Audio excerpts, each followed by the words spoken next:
Salutations, baseball fans, and welcome into beautiful Earl E. Wilson Stadium on the campus of UNLV here in Las Vegas, Nevada.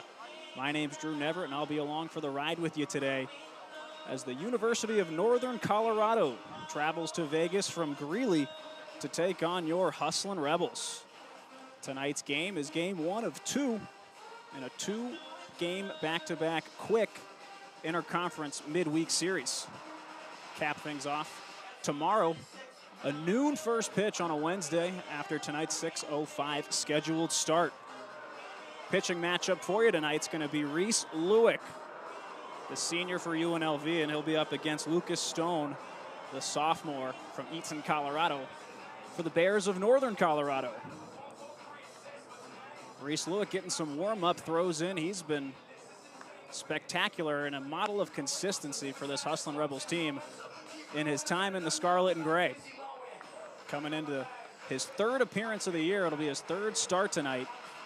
He's thrown 8 2/3 of innings, 6.23 ERA. He's done a great job so far against two hotly contested non-conference teams. He was saddled with a loss against the Austin Peay Governors, his season debut, but a week ago tonight, faced off against Western Michigan, spun 5 2/3 of really good ball, just 2 earned runs allowed, 5 strikeouts and a walk, en route to a 9-5 win and a victory for Lewick as well. We're just about ready to get things set, maybe a few minutes early on a potential first pitch. Gives us time to run down the Northern Colorado lineup for you. Tonight, Mike Anderson, in his 4th season for UNC, trots out the following. Brett Barber leads off and plays second base. Batting behind him in left field is Jaden Stone. 3-hole will be Jake Bullard playing first base, followed by the cleanup man and designated hitter, Zeke Minich. Batting 5th for the Bears is Logan Pruski. He'll be over in the hot corner at third base. Behind him, Ethan Mooser in right field. Batting 7th will be the catcher, Sam Pease. Batting 8th and playing in center is Mason Griffin. And rounding out the order for the Bears is third baseman Brian Kenny. So Gavin Taylor throws down for the Rebels, signaling the end of warm-ups. And it's about time to get started here from beautiful Earl E. Wilson Stadium. It's a lovely night here in southern Nevada. Reese Lewick, a crouch before hopping onto the mound. Lewick pitching with a heavy heart tonight, recently dealing with the loss of his late grandfather. Our thoughts are with the Lewick family and Reese before he gets going tonight. First pitch on the way. It's a fastball. Misses just about high for ball 1. And we're underway 6:03, 2 minutes prior to our scheduled start.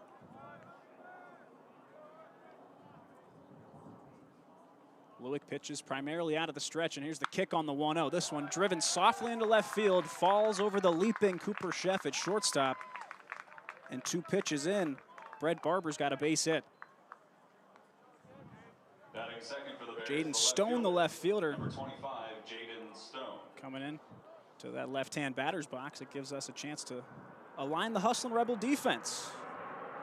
Gavin Taylor will be catching for Reese Lewick today.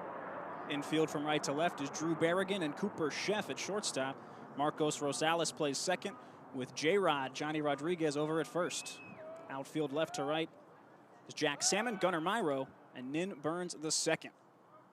Lewick tosses over to check on the leadoff man, Brett Barber. Dives back safely. Jaden Stone, one of 4 Bears in tonight's lineup, with 6 runs batted in. A tie for the lineup's lead. Lewick's first offering tails low and in. Ball 1 to Stone. Stone complements those 6 ribbies with a couple of stolen bases and a .317 average. Evidence as to why he's slotted into the 2-hole. Hitting from the left-hand side, he awaits the 1-0 from Lewick. This one hacked off over towards the Bears' dugout. This one fouled.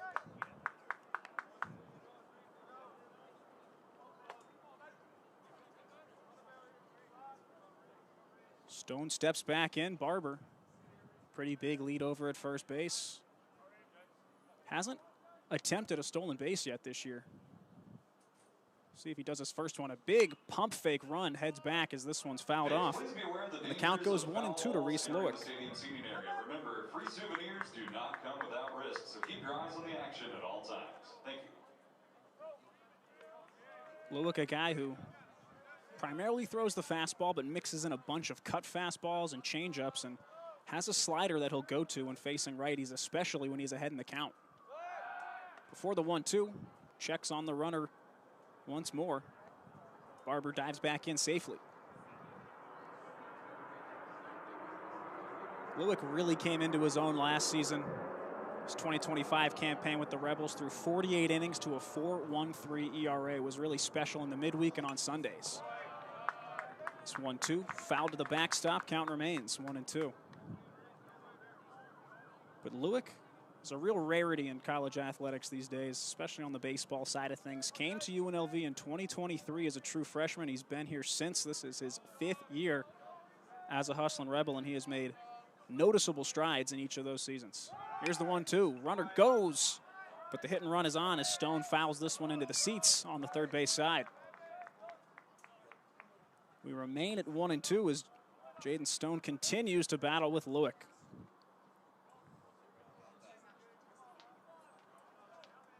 Lewick relies a lot on the soft contact, the hit to contact, relying on his great defense behind him, especially the left side of that infield with Berrigan and Sheff always scooping up grounders. Here's the 1-2 out of the stretch from Lewick. Runner goes, and it's slapped perfectly to the left side away from the shortstop Sheff, who was heading over to second base to potentially cover. So Barber does have to hold up because of the velocity of that ball from Stone, but 2 plate appearances for Northern Colorado and 2 singles early on.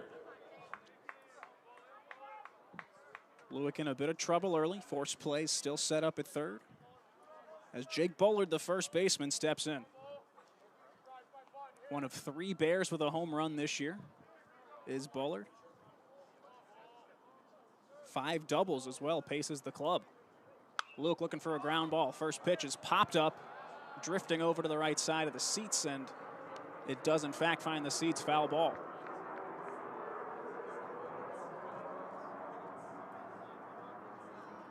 Jake Bullard, spell it B-U-L-L-A-R-D. His grad student, stands at 6'1". He's from Hampton, New Hampshire. And a roster full of guys playing in Greeley, Colorado. The large majority hailing from the Golden State. This one swung on and missed on the outside. Count quickly 0-2 to the Bears' first baseman.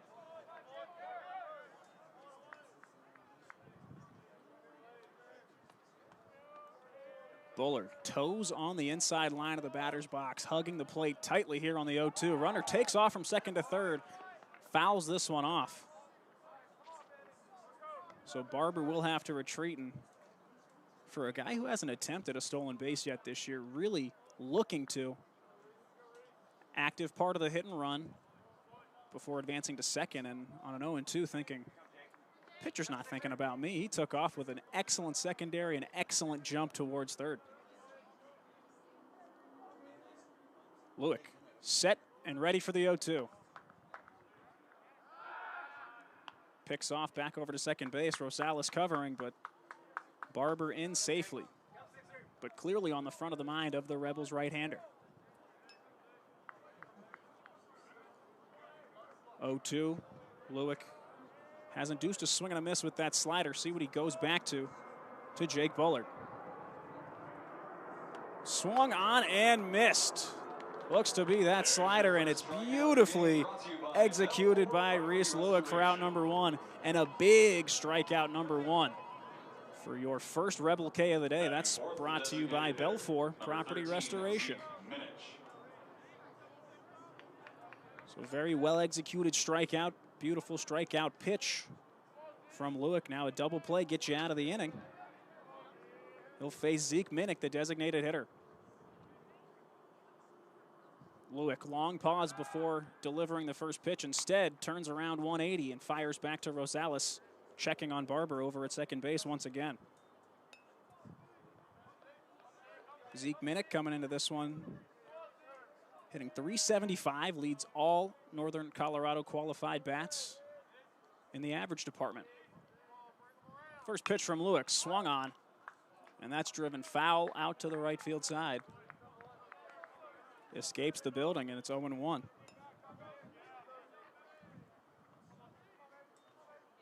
Minnick, a guy who's played in 9 contests, started just 6 for the UNC Bears, who currently sit at 0-12. Here's the 0-1 from Lewick. Change up, darts low and away. Count even 1-1. And you say 0-12, and at this point in the season, it sounds like a bad thing, but a pretty competitive 0-12 for Northern Colorado, a team that has to travel all around the country. It's cold in Colorado still, so hard to play your home games at this early point in the season. As the 1-1 from Lewick tails away, batter Minnick is ahead 2-1. Northern Colorado swept by New Mexico, who one of 3 remaining teams in collegiate Division I baseball, along with Texas and USC, that are still undefeated. So New Mexico, we expect them to have a great season in the Mountain West. They also lost to Wichita State and Utah Tech, all in sweep variety. So Lewick misses low. Count runs 3-1 to Minnick.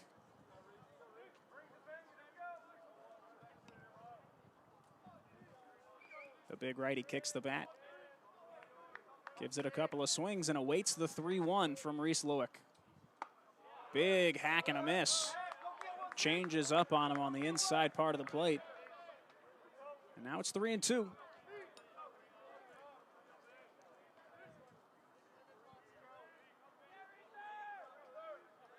Lewick out of the stretch. The payoff pitch to Minnick. Swung on and missed. Goes back in the dirt with the changeup. A half excuse me swing from Minnick there. And Lewick has struck out back-to-back Bears. Batting fifth, the shortstop. 2 gone, 2 on. Brings up Logan Pruski, the UNC shortstop. Pruski hitting .310 this season.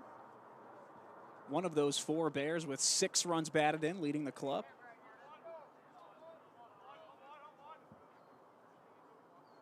Waggles the bat and awaits the first delivery from Lewick. Catches the outside part of the plate, continues to go back to that changeup on the outside part. He's ahead 0-1. Pruski, the red shirt junior from Truckee, California. 0-1 pitch. Tries to go back to the outside part, misses this time wide. Good frame attempt there from Gavin Taylor, but no luck. Count is even 1-1. Pruski stands 6'3", one of the taller Bears on the roster. 2 outs to him, and he awaits the 1-1. Lewick this time well low, sending Gavin Taylor on a blocking attempt. Pruski's ahead 2-1. Athletic shortstop is Pruski. Covers a lot of range we saw in the ground ball portion of warm-ups earlier this evening. You don't want him on first as well with the runner not ahead of him. 3 steals and 3 attempts for Pruski. This one goes back to the changeup this time. Leaves Pruski guessing. He watches it right down the middle for strike 2. Big opportunity for Reese Lewick to get out of a first inning jam right here. So he's ready for the 2-2 delivery. Runner takes off from third. This one popped out to left. Salmon backpedals, sets himself under it, and will make the catch. So Reese Lewick escapes the jam, puts the first 2 runners on, but then 1, 2, 3 from that point. No runs, 2 hits, both left on here in the top of the first. We'll see what the Hustlin' Rebels do with their first ups when we come back here from the Earl.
Back with you from Earl E. Wilson Stadium. We await the beginning of the bottom of the first. Still scoreless on a beautiful Tuesday evening.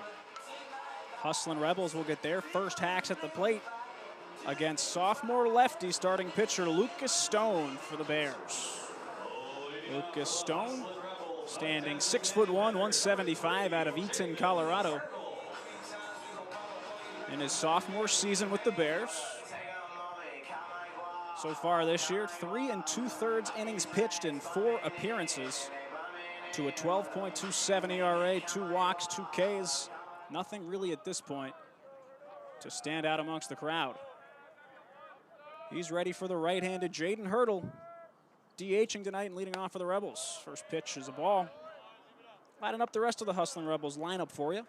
Batting behind Hurdle, playing second base, Marcos Rosales. In the 3-hole, Drew Berrigan, also playing third. Clean-up spot is Nin Burns, the second out and right. Behind him, batting fifth, is J-Rod at first base. As Hurdle takes inside, count quickly 2-0. Batting in the 6th spot is the shortstop Cooper Sheff. Behind him, in left field, batting 7th, is Jack Salmon. The backstop, Gavin Taylor, hitting 8th, and rounding out the Rebel order is Gunnar Myro in center field. It's 2-0, trickles right on the inside part of the plate. It's called for strike 1 to Jaden Hurdle. Hurdle not typically in the leadoff spot, but it's been bounced around a little bit defensively. He'll lead off and DH on a Tuesday night. This one chopped just to the right side of the pitcher. Stone fields it, flips it underhanded for the easy 3-1 putout. The second baseman, number 6, Marcos Rosales. So the Hurdle ground out brings up Marcos Rosales. And what is there not to like about this kid? He has been special since he stepped on foot here at UNLV, the transfer from Cal State Fullerton. He's hitting .381 so far, has batted second and played second virtually every game this year. He awaits the first pitch. Takes just off the outside part of the plate, ball 1, and that's exhibit A of what Rosales brings to the table, is plate discipline. He's been stellar all season so far watching pitches on the corner, earning himself deep at-bats. 1-0 looping curveball, misses outside, and it's 2-0 to Marcos. Rosales has 9 walks, second on the team only to Aiden Garcia, and Nin Burns the second. 2-0 on the way from Stone. Fastball misses at the ankles, and it's 3-0 to Rosales.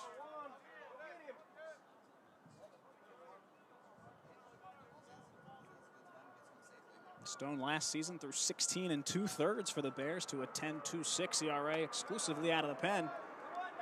This is a fastball missing inside, and Marcos Rosales is aboard via the free pass. Does his job at near the top of the order. Gets on however you can, and it brings up Drew Berrigan. Drew Berrigan, the big righty. Having a decent season, if you could call it decent. 20 runs batted in.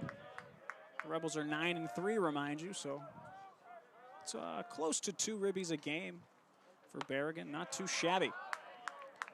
Takes a no-nonsense fastball on the outside part of the plate for strike 1 from Lucas Stone. Berrigan, a transfer from Western Kentucky, has been a breath of fresh air to say the least for the Hustlin' Rebel program. Just jolts of offense every time he steps on the diamond. This one, hard swing, fouls it off the catcher's mask. And Stone is ahead on Berrigan, 0-2. Brief pause here from home plate ump Isaias Barba. Give the catcher a minute to breathe, catch his breath after wearing a foul tip like that. Accompanying Barba and the Blues crew, if you will, is Anthony Prater over at first base. He's the crew chief. Tyler Schmidt behind second base, and Trevin Vandersdale over at third. So 0-2 to Berrigan. Stone out of the stretch. Big kick. Misses outside.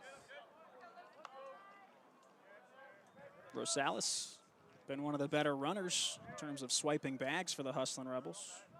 He's 4 for 4 this year. The Rebels are 15 for 16 as a team, so immense success in the early going when swiping the extra 90. Rosales bouncing back and forth as Berrigan fouls this one to the backstop and keeps the count 0-2.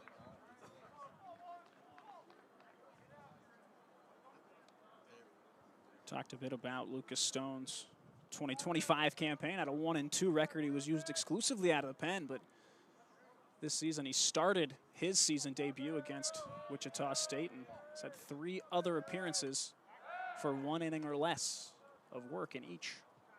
He'll check the runner, Rosales. Rosales steps back to the bag, standing up.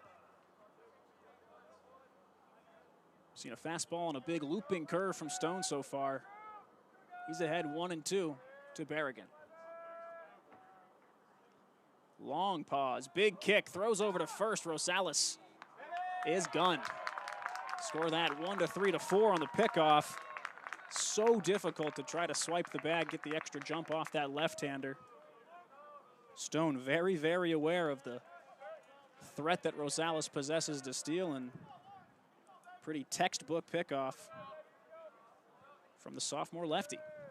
So just like that, there's 2 gone and a 2-strike count to the Rebel third baseman. Here's the 1-2, swing and a miss.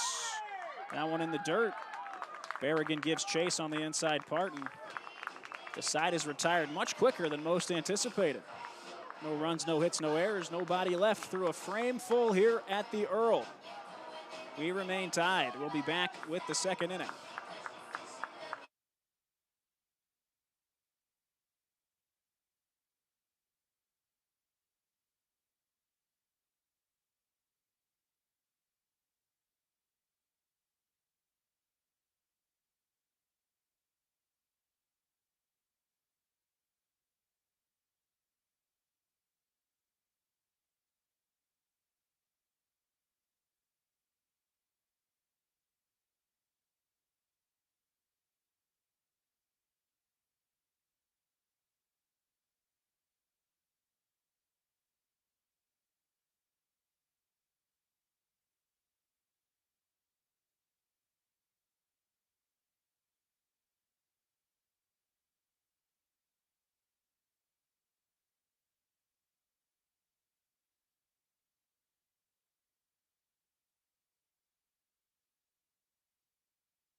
UNLV Hustlin' Rebel Baseball on the UNLV Athletics YouTube page is brought to you by Southern Nevada Chevy Dealers. With impressive towing, incredible bed and tailgate functionality, and powerful engines, Chevy Silverado, Colorado, and Tahoe have what you need to get things done.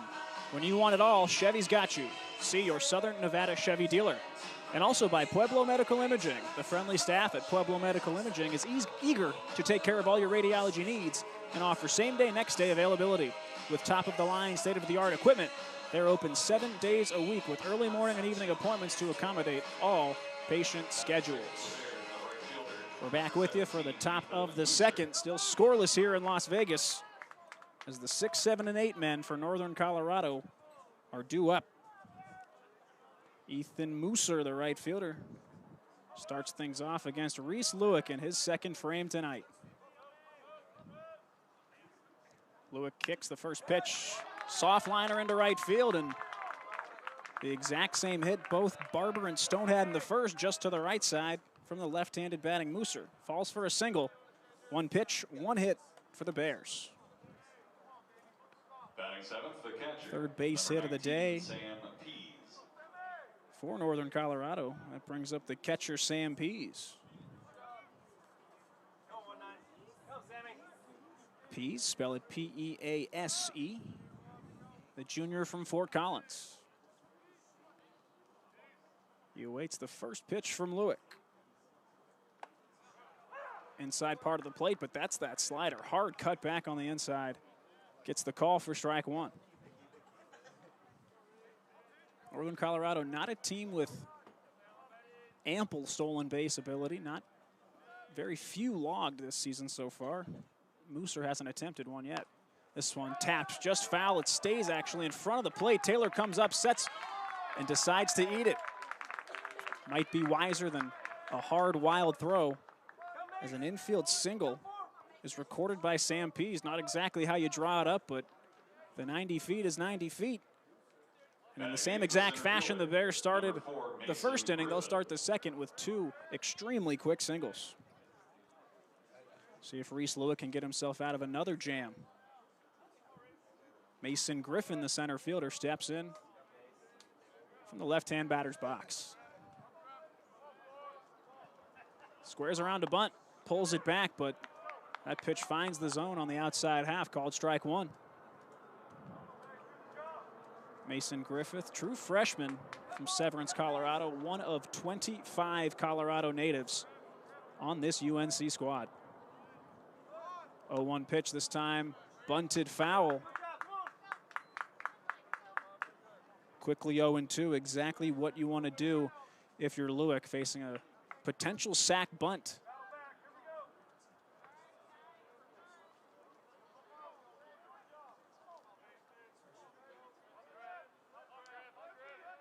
Both runners take their primary leads. Lewick checks back at second, delivers the 0-2. This one, looping fly ball out to right field. It's got some carry. Burns going back at the track, and he makes the catch with his right foot up against the wall. Very nice play by Burns to track that thing all the way down.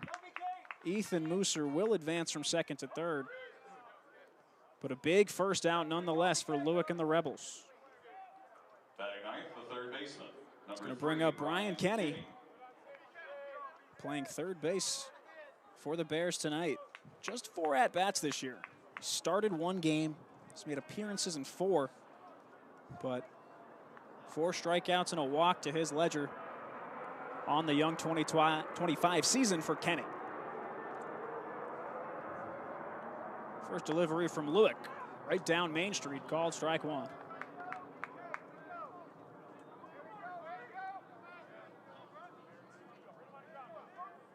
Kenny's a junior from Parker, Colorado. Stands at 5'10". Lewick out of the stretch, the 0-1. Called strike 2. Looked to be the 4-seamer. Catches the low outside corner. 0-2 to the Northern Colorado 9-hitter. Lewick looking for a big strikeout. He kicks, he pitches. Swing and a miss. Goes back to that slider to the right-handed batter and leaves him looking foolish. Reese Lewick picks up his 3rd strikeout to the first time around the order. And a big out number 2 is recorded for the Rebel righty. Leaves runners on the corners and 2 outs as the lineup wraps back around to the top, and it's Brett Barber who singled to left off of Lewick just 1 frame ago. Lewick turns, throws to Rodriguez, and checks on the runner.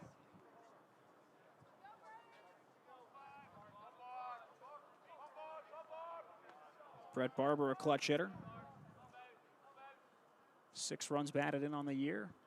Awaits the first delivery from Reese. Fastball called strike 1. Lewick learning, I think, throughout these first 9 batters he's faced. He's going to get that outside corner call more times than not, especially with his slider and especially to a right-handed heavy lineup. It's going to be big for him to keep going outside. Here's the 0-1. This one roped up the middle on the ground. That'll score the first run of tonight's contest. It's Ethan Mooser from third base. Sam Pease holds up at second, and Brett Barber 2 for 2 with as many singles. This one, a run scorer. Now batting the left fielder, number 25, Jaden Stone. He went back to that slider. He was really feeling the command, the confidence, and it just kind of didn't quite break as it normally does to the righties. Started a little bit too far inside and found its way over the middle of the plate. Barber with a nice piece of hitting to give the Bears the lead. Brings up Jaden Stone. Takes a cutter, called for strike 1. Stone hit an opposite field single as part of the hit and run. Can't technically call it a successful hit and run. Barber didn't get the extra 90, but ended up at second base. He rolls over to this one. Rodriguez sets, looks to second, goes over to first, and it is in time. So the 3-1 putout will retire the side. Northern Colorado does strike first, a run on 3 hits. We're through an inning and a half. UNC leads UNLV 1-0 here from Las Vegas.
Back for the bottom of the second here from Earl E. Wilson.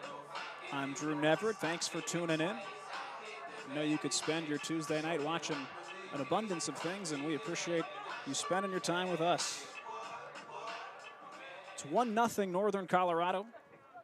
They got the first run of this game on Brett Barber's RBI single, and for the Rebels, it brings up Nin Burns at the second. Takes the first pitch outside from Lucas Stone. Burns hitting .244 this year, 2 homers, 14 runs batted in. That number second on the Hustlin' Rebel squad. Burns a big power threat from that right side. Takes a looping curveball, finds the inside part of the plate, called for strike one.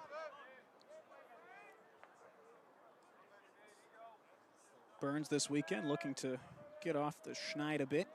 Hit 1 for 17 in 3 games at Santa Clara, but we know the power he's capable of. Takes that one way high, count 2-1. Burns a guy who swings heavy, but consistently swings heavy, and when he finds his pitch, he can really take it for a ride. He's got the stereotypical build of a cleanup hitter. Big, tall, corner outfielder. He awaits the 2-1. Fastball too high. Burns ahead 3-1 on Lucas Stone.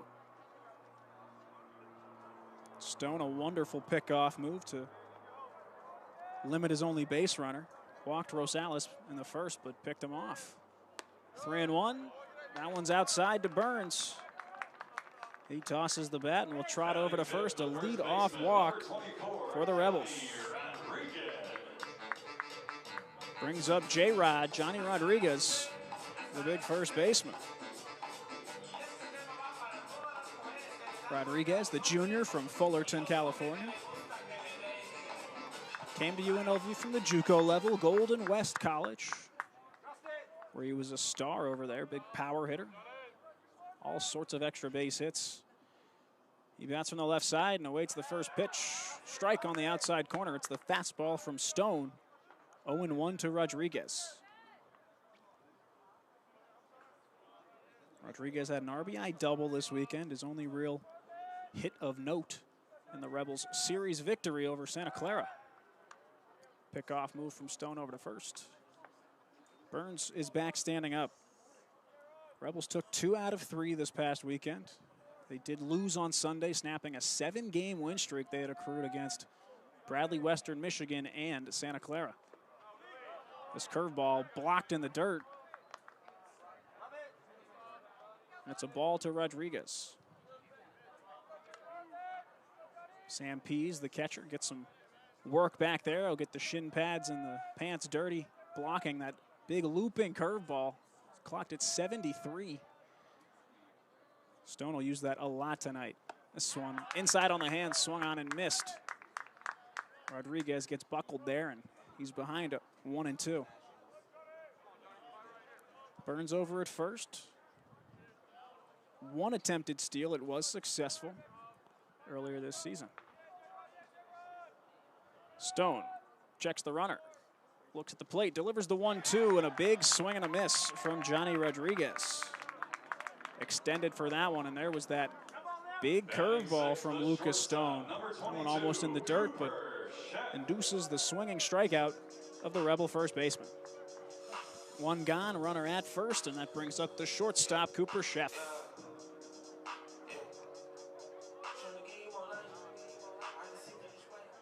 Cooper Sheff, the Las Vegas local. Standing 6'4", hitting from the right side. He's been a special player since arriving to this Hustlin' Rebel program. Stone, another throw over. It's now 3 check throws over to Nin Burns at first base. Cooper Sheff, the shortstop. He played a lot of third last year. He's hit all up and down this lineup, but he's been ruthlessly consistent throughout. First pitch is a curveball missing low. Sheff ahead 1-0 in the count.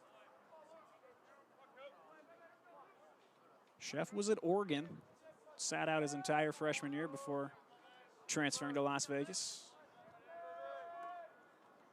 1-0 pitch from Stone. It's that curveball, but Starts way outside, can't quite fully break into the zone. 2-0. Sheff hitting .333 on the season. 2 extra base hits, both doubles, and he's driven in 12 of his teammates. This one takes. That misses as well, and he's ahead 3-0. Stone in danger of walking his second rebel this inning.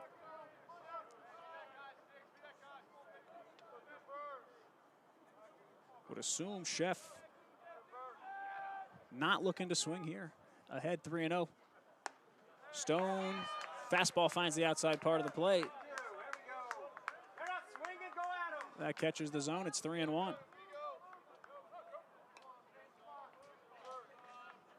Cooper Sheff quite impressive on the defensive side of things so far this season as well. Hasn't skipped a beat, shifting over to shortstop from his usual third base. 3-1 pitch. Fastball at the knees. Called for strike 2, and the count now full to Sheff.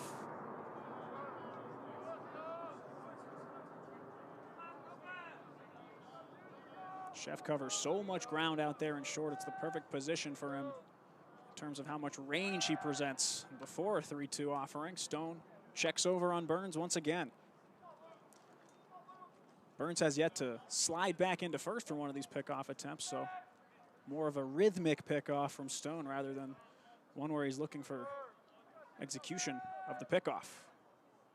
Checks the runner once more.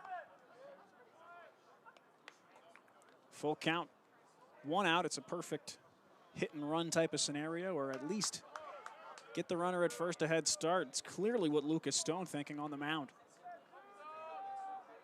1 gone, Burns. The leadoff, here's the 3-2 pitch, swung on, Sheff grounds to the left side. Third baseman, 5-4, and the extension is not gonna be there from Jake Bullard. So a fielder's choice is what Cooper Sheff will reach on. 5-4 the put out from Kenny over to Barber. That's gonna be out number 2. Jack Salmon, the left fielder. He'll step up for his first time with Sheff aboard at first base. Jack Salmon playing in left field.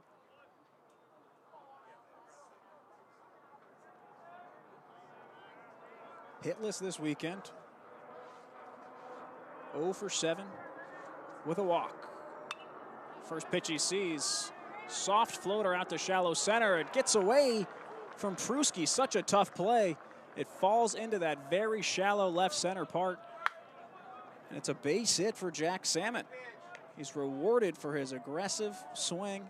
Didn't quite catch it how he wanted to off the bat, but it falls in for a single, and could be a pretty important one, as Cooper Sheff with 2 outs was hustling, trotted all the way to third base.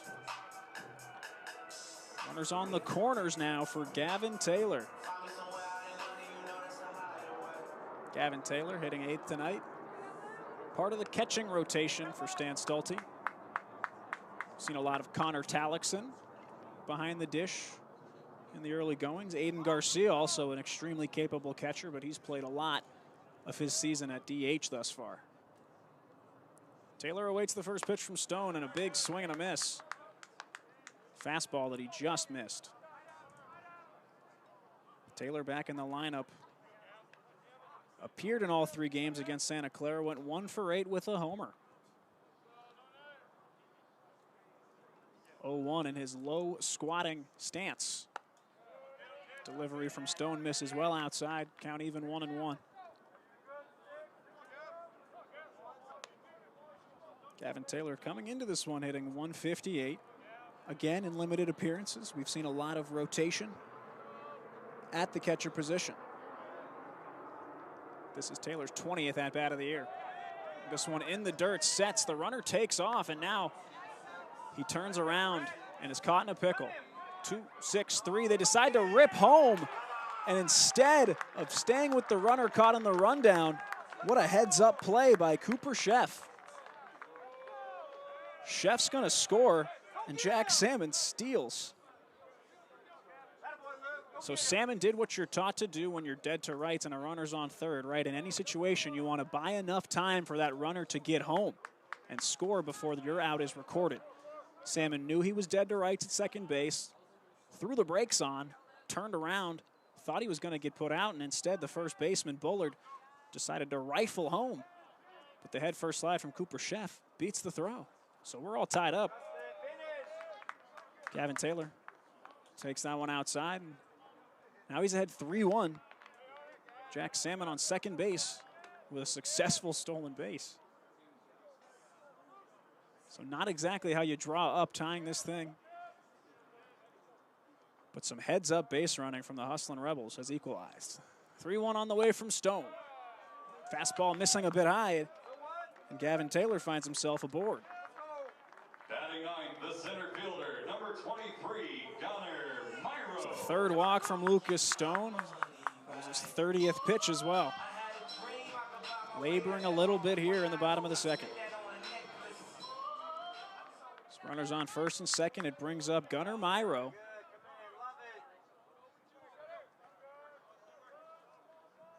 Myro getting back into the swing of things, missing first part of this season with an injury. Takes the first pitch, called for strike one.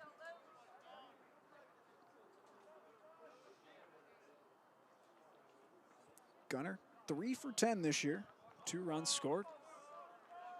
Getting his bearings, and he's been an excellent player in years past for UNLV. This one spiked in the dirt. It's a wild pitch as both runners will advance without any type of throw. Salmon from second to third, and Taylor from first to second. So just like that, a base hit becomes that much more pivotal from Gunnar Myro.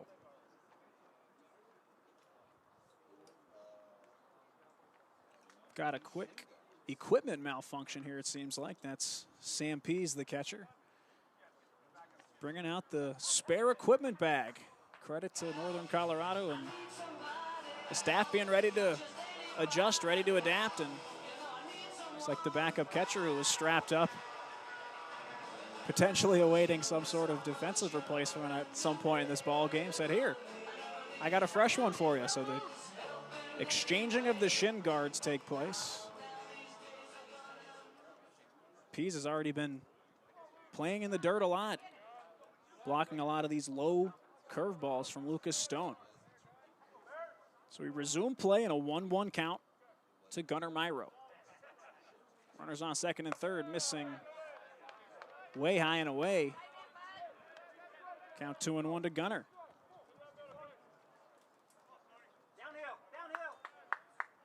Gunnar went 3 for 7, appeared in all 3 games in Santa Clara this past weekend. A double, a homer, 2 runs batted in. And a great job by Gunnar. Like I said, getting its bearings, getting back into things. He's hitting 9th tonight, but wouldn't be surprised to see him gradually climb his way up the order as the next few weeks transpire. After no real pickoff attempt to second, Stone focuses on the batter, delivers the curveball, and that one misses. It's ball 3. Pretty central, but that one up high on Myro. Myro not the biggest, listed at 5'11", the Las Vegas local, but that crouched back stance awaits the 3-1. Ball misses high, and it's yet another walk for Lucas Stone. This time it loads the bases full of Hustlin' Rebels. 2 outs, bases are loaded in a tie ball game. Order wraps back to the top, and it's Jaden Hurdle, the DH. Hurdle, as well as every other member of the lineup, has seen Lucas Stone once now. Hurdle grounded out to the pitcher. A weak tapper right up the middle in his first at-bat. This one takes the curveball, missing outside. Great take by Jaden.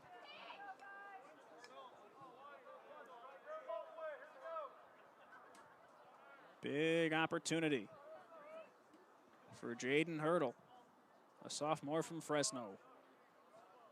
The right-handed batter awaits. Big kick from Stone. Curveball, this time called for strike 1. Throws that curveball for a strike. When his command's waning, he throws that curveball in the dirt, trying to induce swings and misses. From the left side, it's a big weapon for Stone, especially in the early part of this one. The command has been one thing.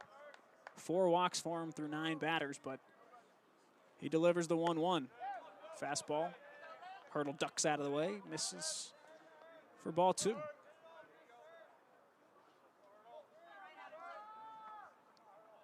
Hurdle just the 1 extra base hit. 1 double so far this year, the rest singles for him, but looking to provide some monumental run support here. 2-1, missing again on the curveball. 3-1, and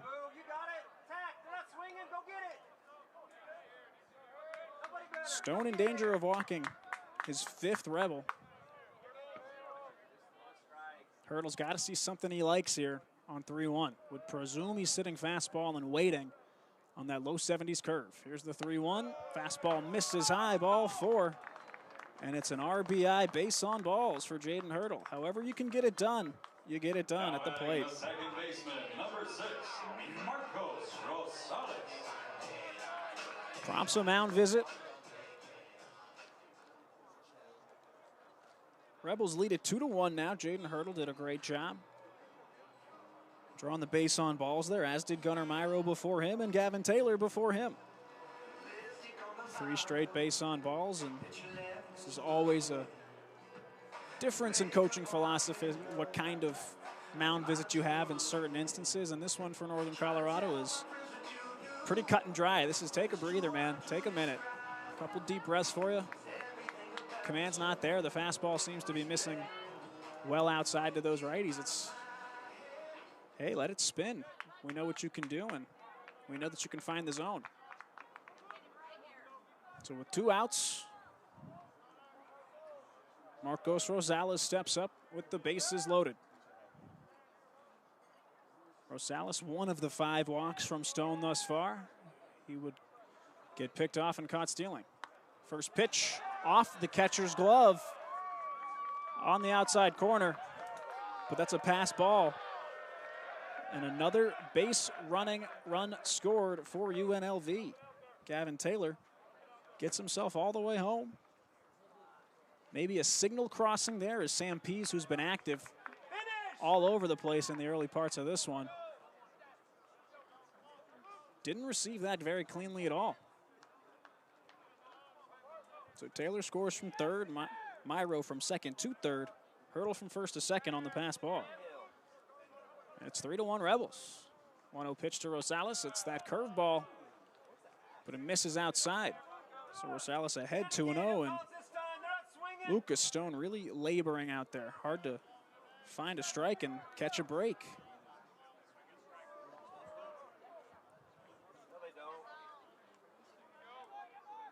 Stone gets the sign from his catcher Pease.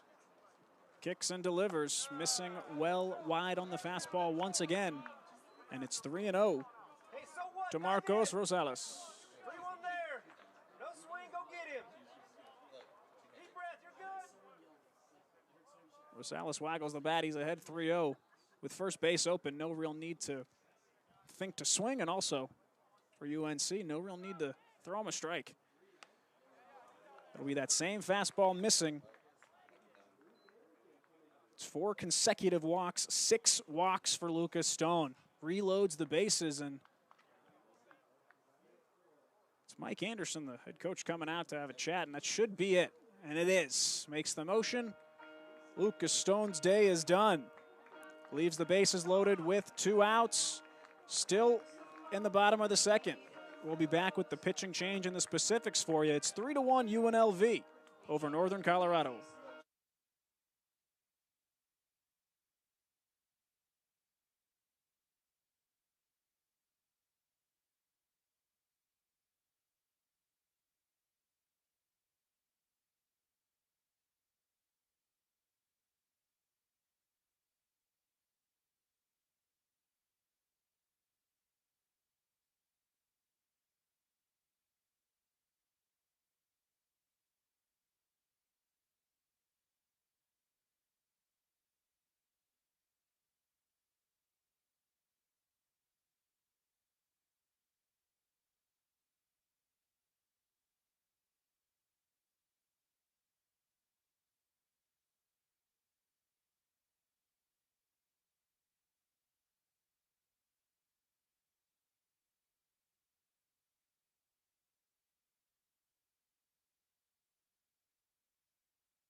Back here with you, still the bottom of the second inning, and on the back end of a pitching change for Northern Colorado.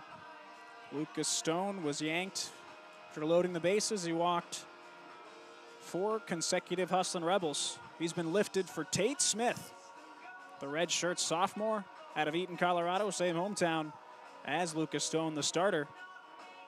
Tate Smith, big, hard-throwing right-hander, standing 6'6", 225.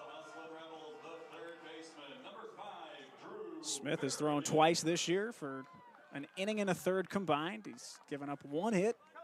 It was a homer, a strikeout, a walk, a wild pitch, a hit by pitch. He's kind of done it all so far. See if he can strand the bases loaded and save his teammate Lucas Stone's line just a little bit. It's Drew Berrigan for the Rebels, set to face Smith. First pitch off speed. Catcher blocks it, it's ball 1. Berrigan struck out swinging to end the Rebels' half of the first. Opportunity to really drive in some runs here. UNLV leads at 3-1. The bases are loaded. This one, corkscrewed up the middle, gets past the diving shortstop. 1 run scores. That'll be 2. Drew Berrigan does what he does best and continues to drive in Rebel runners. It's Myro and its Hurdle scoring from third and second, and UNLV finds themselves up top 5-1, just like that. Marcos Rosales all the way to third on the base hit. And the Rebels have hit around. Min Burns back up for his second plate appearance in inning number 2. Min Burns, one of the 6 walks from Lucas Stone to lead off the second inning. He was retired at second base as part of the fielder's choice. He takes the first pitch, and it's low for ball 1.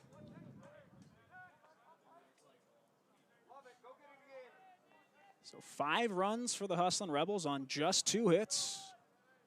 Something they're very used to, drawing walks and then making sure the hits count.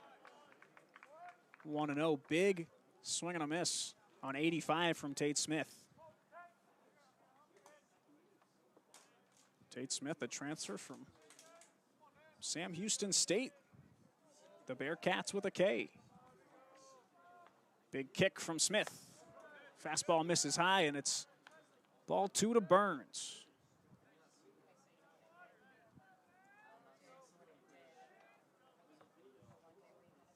Drew Berrigan at first. Takes a very modest lead, as does Marcos Rosales at third. Off-speed pitch, Burns puts a charge into that one to dead center. It's got some carry, it's back. Did he hang on to that? He did. What a play out in center field by Mason Griffin. Certainly saves 1, maybe 2, maybe 3 Rebel runners from scoring. Burns absolutely scalds that, but it is a fly out to the center fielder with an exclamation point in the scorebook. Rebels will score 5, take a big lead here from the Earl. They lead Northern Colorado 5-1 through 2 full frames.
UNLV Hustlin' Rebel Baseball on the UNLV Athletics YouTube page is brought to you by West Coast Trial Lawyers.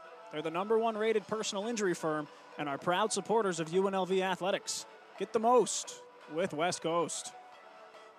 Through 2 full frames here in Las Vegas, UNLV leads at 5-1 over the Bears of Northern Colorado. Rebels just struck for all 5 in the bottom of the second frame, thanks to a lot of plate discipline and a lot of base on balls from the Bears starter, Lucas Stone. Jake Bullard leads things off, the Bears' first baseman.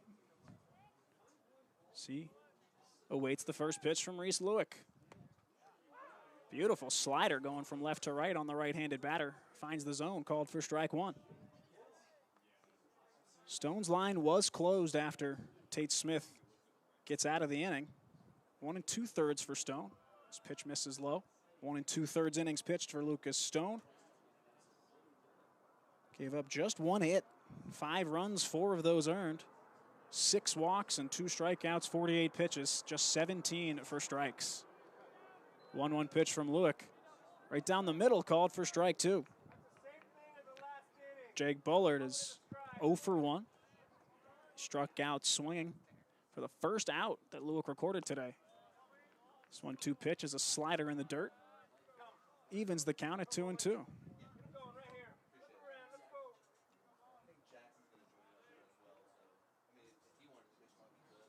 Bullard waggles the bat, awaits the 2-2, chops this one foul. Right next to the Rebel dugout on the first base side.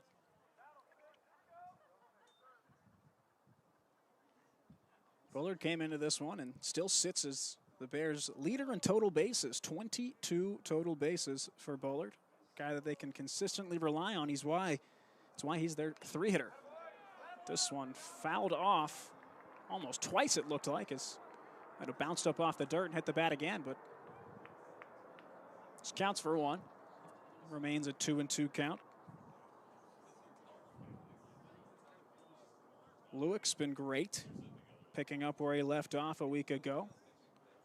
Spun 5 2/3 against the Broncos of Western Michigan and route to a W. This one swung on and missed. What do you know? It's the slider from Reese Lewick. This time in on the hands of Jake Bullard. He offered and he missed. 2 strikeouts now for Jake Bullard in 2 at-bats, and it's 4 for Lewick tonight. Brings up the DH in the cleanup spot, Zeke Minich. Minich came into this one hitting .375, the average leader for the Bears. He struck out as well in the first. First pitch skips away from the catcher Taylor, and that's ball 1.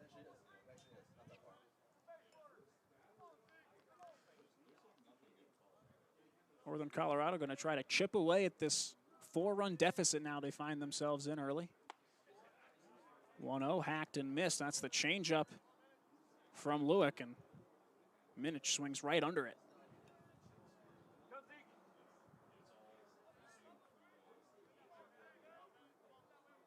Lewick out of the stretch, the deep breath, the kick, check swing. He does go. No appeal needed as Isaiah Barba rings up the swing for strike 2.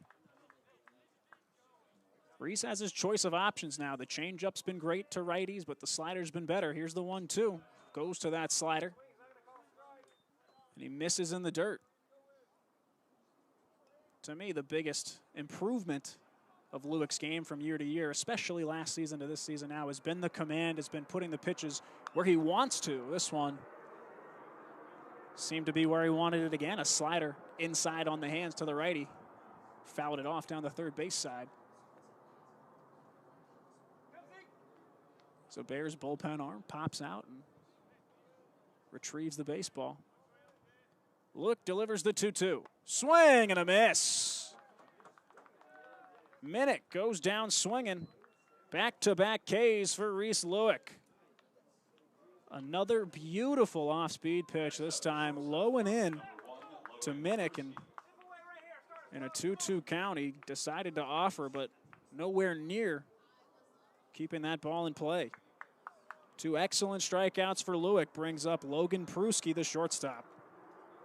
Pruski 0 for 1. He flied out to left field to end the first inning. Offers at the first one, fouls it off right at home plate.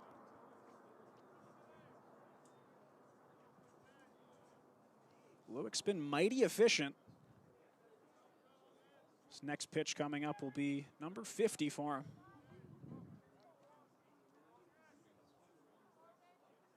Pruski awaits. This time it's in the dirt. Blocked once again by Taylor. 1-1 count to the shortstop from UNC.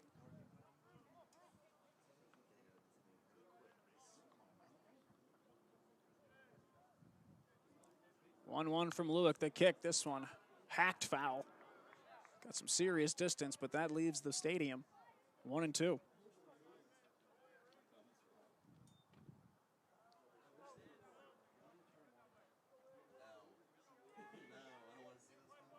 Lewick circles the mound, gets back on. Toes the rubber, and he's ready for the 1-2 delivery. This one roped up the middle. Hard ground ball from Pruski. Gets into center field, and a 2-out, 2-strike single for Logan Pruski. Seemed like he was ready for that changeup, waited, got the pitch he wanted. Puts it on the ground, right back up the middle. So a 2-out single, a little bit of late life for UNC. In the top half of the third, brings up Ethan Mooser, the right fielder.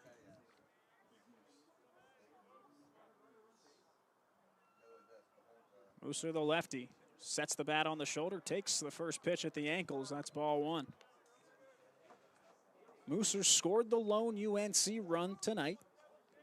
Led off the second with a base hit into right field, a nice piece of hitting. Then would come around to score on the Brett Barber single. Mooser with the yellow batting gloves. He awaits the 1-0. This one driven out to left center field. Salmon giving some chase, as does Myro, but Salmon, couple steps back, makes the catch at his hip. And Lewick escapes any potential damage from the Bears. No runs on one hit, no errors, and a runner left. Through 2.5, UNLV maintains a 5-1 lead over Northern Colorado.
It's the bottom of the third inning in lovely Las Vegas, Nevada. I'm Drew Nevert. Thanks for joining me from Earl E. Wilson Stadium, where the UNLV Hustlin' Rebels lead the Northern Colorado Bears 5-1 on a Tuesday night. Tate Smith stays in the game to pitch for UNC, and he'll face off with Johnny Rodriguez. J-Rod, the first baseman, struck out swinging as the first recorded out of the second. He'll lead things off in the third. First pitch from Smith, chopped. Foul hit off the plate and then trickled out towards the mound, so dead ball, and 0-1 the count to Johnny Rodriguez.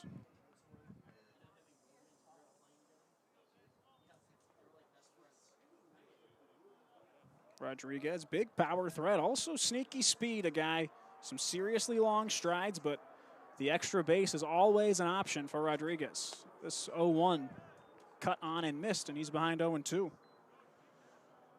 Rodriguez has 5 doubles. He also has one of 3 Rebel triples on the year. Very well could have 2. A couple weeks back, he tried to extend one against Bradley, a double into the gap, but just a couple steps away from a triple. This one smoked to the left center field side. 2 hops in front of the left fielder, and Rodriguez is aboard with a leadoff single. So 2 straight innings where the Rebels have led off with a base runner. Worked out pretty well for them in the second as they played at 5. We'll see what the third frame has in store for us as Cooper Sheff steps back in. 0 for 1, reached on a fielder's choice. He would later come around to score during that myriad of walks from Lucas Stone. He awaits his first pitch from Tate Smith. It's a ball high and in.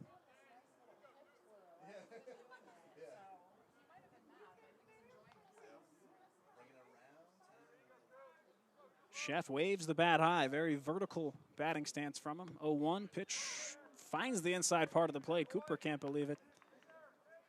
Count even 1-1. There's a very vertical breaking 12-6 curveball from Tate Smith.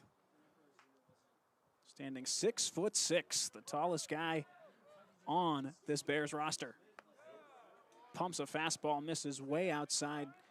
Has his catcher Pease extending. It's ball 2.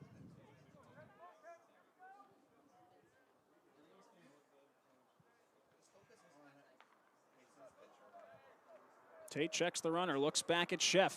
Big kick in the pitch. Curveball doesn't quite snap off, missing high, and it's 3-1.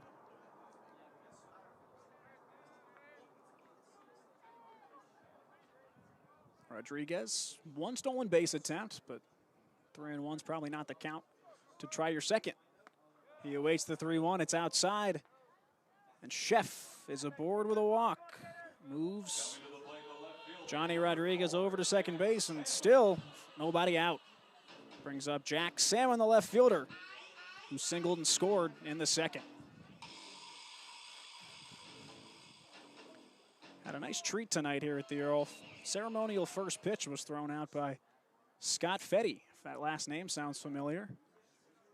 Former All-American UNLV Hustlin' Rebel Eric Fetty. That's his dad. Jack Salmon takes ball 1 in the dirt, but pretty exciting to see members of the Fetty family back in the Earl. Eric, a very storied baseball career, an All-American back in 2014, wearing the scarlet and gray. He's been spectacular in parts of a handful of major league seasons. This pitch inside, ball 2 to Salmon. Fetty's been a National, a Cardinal, a White Sox. Even went to Korea, won their version of the Cy Young in 2023, the Choi Dong-won Award. Earned him another major league look, and he's recently re-signed with the Chicago White Sox. 2-1 pitch, misses outside. Salmon ahead quickly. 3-0 on Tate Smith. Always fun to stroll down memory lane talking about the Hustlin' Rebels and the Bigs, and even better when their family comes back out and takes part in the festivities on a Tuesday night.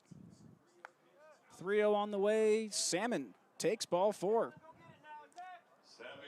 So another walk, and the sacks are full of Rebels for the catcher Gavin Taylor. Still nobody out. Tate Smith laboring here in his first full frame of work. A single and 2 straight walks.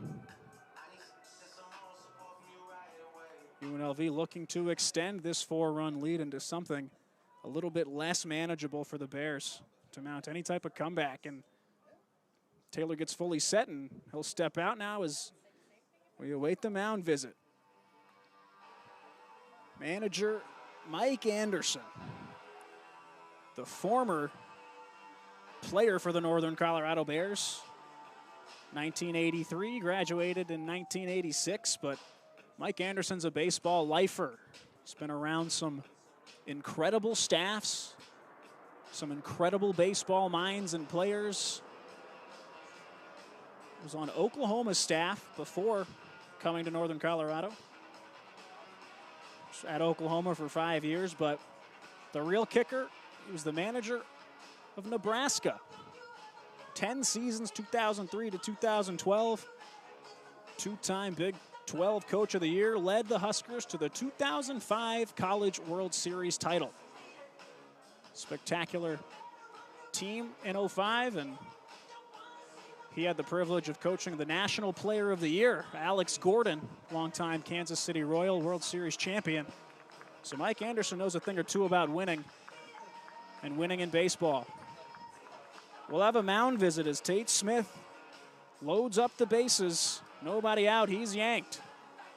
So nobody out, 3 men on. We'll take a quick break and get back to you with the specifics shortly.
Tate Smith's evening is done on the mound for Northern Colorado. He'll be relieved by Logan Borboa, the junior from Fresno, California. Borboa stands 6'1", 210 pounds, and comes in with the bases loaded. Nobody out, quite the situation to test your fortitude, see if you can get out of a real tight jam. Borboa making his 4th appearance of the year. He's thrown 6 1/3 innings en route to a 7.11 ERA. Gavin Taylor steps in and checks swings at the first pitch. They appeal down to first. No, says Anthony Prater, the crew chief. Taylor takes ball 1.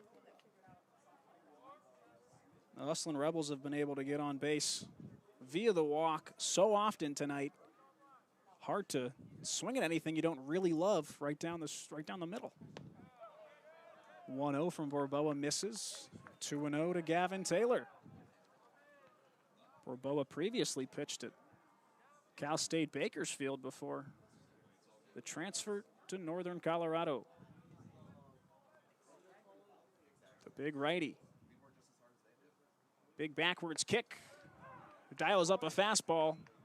And that's called for strike 1 on the inside part of the plate to Gavin Taylor. 90 on the gun from Borboa, fastest pitch we've seen from any arm so far this evening. Taylor awaits the 2-1 with the bases loaded. This one low and in the dirt. 3-1 the count to Gavin Taylor. Northern Colorado in danger of yet another bases loaded walk, and even more so on the first batter that Borboa has faced out of the pen. Hoping to avoid that, the 3-1. Fastball is just a bit too high. Make it 3 straight walks and make it a run. RBI base on balls for Gavin Taylor. Everybody else moves up 90 feet. That brings up the center fielder, Gunnar Myro.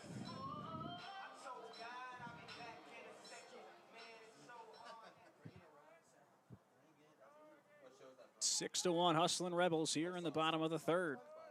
All 3 runners take their primary leads as Myro takes the first pitch in the dirt.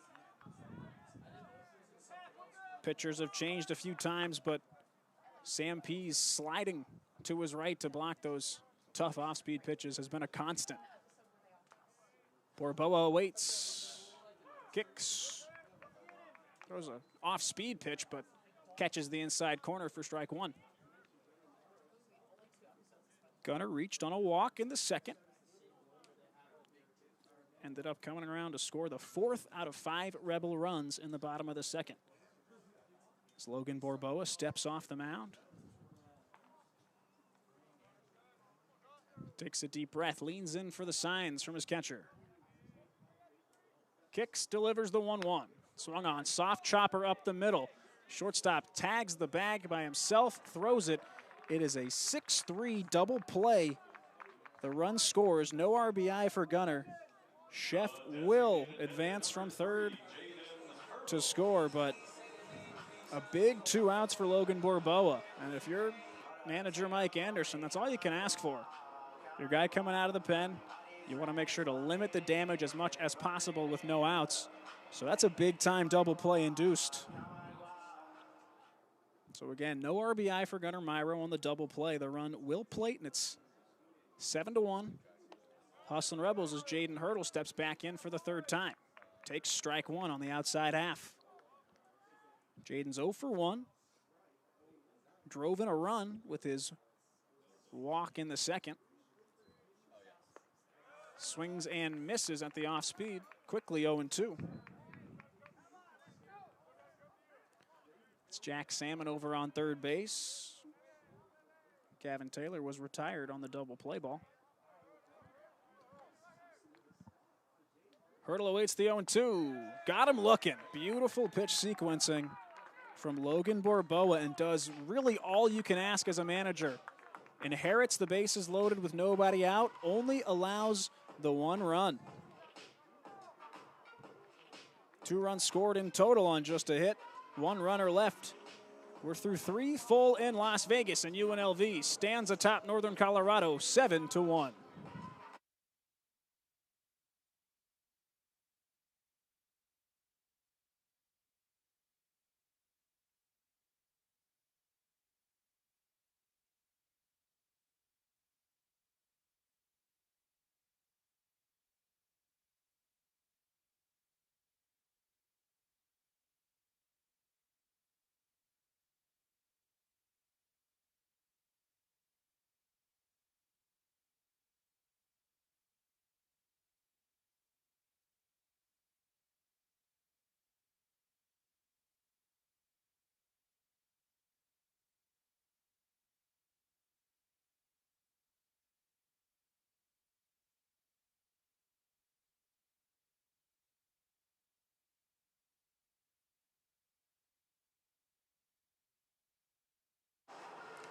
UNLV Hustlin' Rebel Baseball on the UNLV Athletics YouTube page is brought to you by America First, Nevada's premier credit union. Whatever financial goals you've got for yourself, your family, or your business, America First can help you get your money working. So head to americafirst.com and join the home team today. And also by Sierra Air Conditioning and Plumbing. They make quality service their top priority and were voted best air conditioning company in Las Vegas. Their highly trained technicians will make sure the job is done right the first time. Sierra is here to help you 24 hours a day, 7 days a week. Call Sierra Air Conditioning and Plumbing today for service that soars above the rest. I'm Drew Neverett back with you for the top of the 4th inning. UNLV is up 7-1 on the Bears of Northern Colorado. Reese Lewick comes back out for his 4th inning of work, and he's been mighty effective. He'll face Sam Pease, who takes ball 1 just off the inside part of the plate. Sam Pease, a single in the second, but he was stranded at second base. This one hits off the edge of the bat. Tails down the first base side, that's foul. So Lewick continuing his effective outing, just a handful of hits, just 5 and 1 earned run, but the strikeout pitch has been working. There's a slider a bit up, but called for strike 2. Ahead of the right-handed batter, Sam Pease. Lewick kicks and delivers, swung on and missed. Goes back to the slider. Reese Lewick has been dominant all season with that slider to right-handed batters. He dials up a picture-perfect one to Pease. Next up, the center fielder, number 4, Mason Griffin. 6 strikeouts for Reese Lewick, and he starts off the 4th with a big one. Brings up the center fielder, Mason Griffith. He flied out to deep right field in the top of the 2nd inning. First pitch, fastball missing outside. That ball really tested the defensive acumen of Nin Burns, the second out and right. Haven't seen too much, at least here at home, of Burns' big playability in the field, but he tracked it all the way back to the wall, made the catch with both feet on the warning track, maybe a hip against the fence. Look, peppers a fastball in there. Reached back for that one at 88. Count even 1-1. Nobody on. Lewick missing inside. Griffith gets ahead, 2-1 in the count. Mason Griffin, freshman standing at 6 feet tall from Severance, Colorado. Ball misses low and it's 3-1.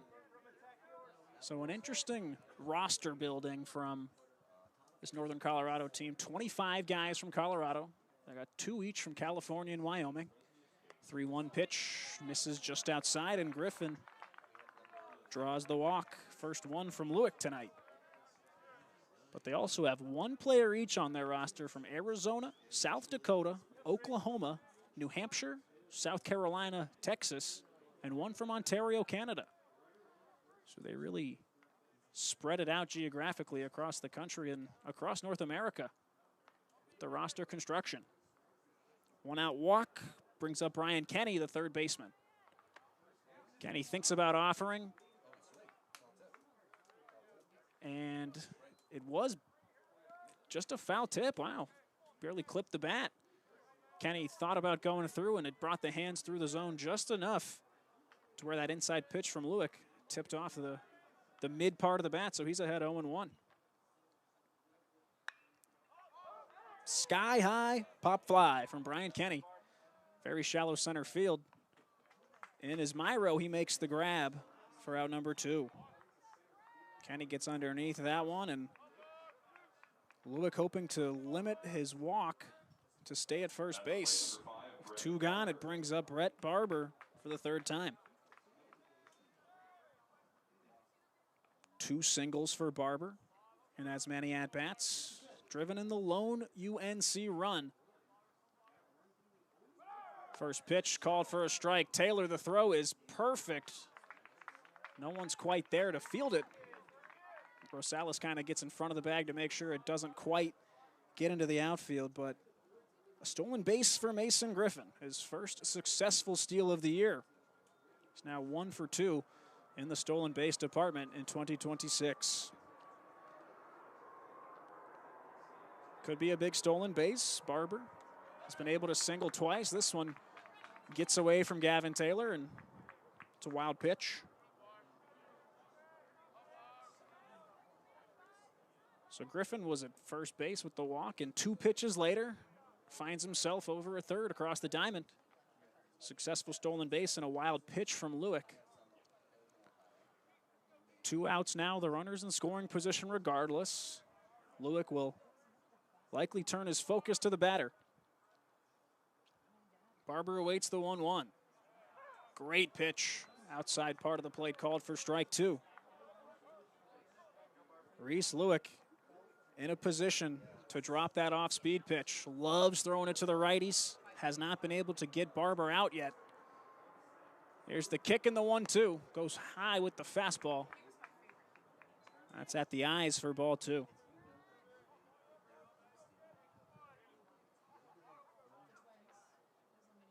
Brett Barber stands at 5'10". Not a huge strike zone, easy to miss high. Here's the 2-2, misses with a slider outside. Count runs full to Brett Barber.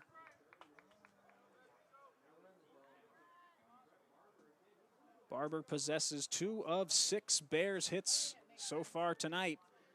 looking for hit number 7 for his team. Full count pitch, chopper up the middle. Chef, few strides to his left, shuffles, throws, it is in time. Great play by Coop out at short to retire the side, and Lewick strands another one. Halfway home here in the 4th inning. No runs, no hits, and a runner left on. UNLV leads Northern Colorado 7-1.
About to get underway in Las Vegas with the bottom of the 4th inning.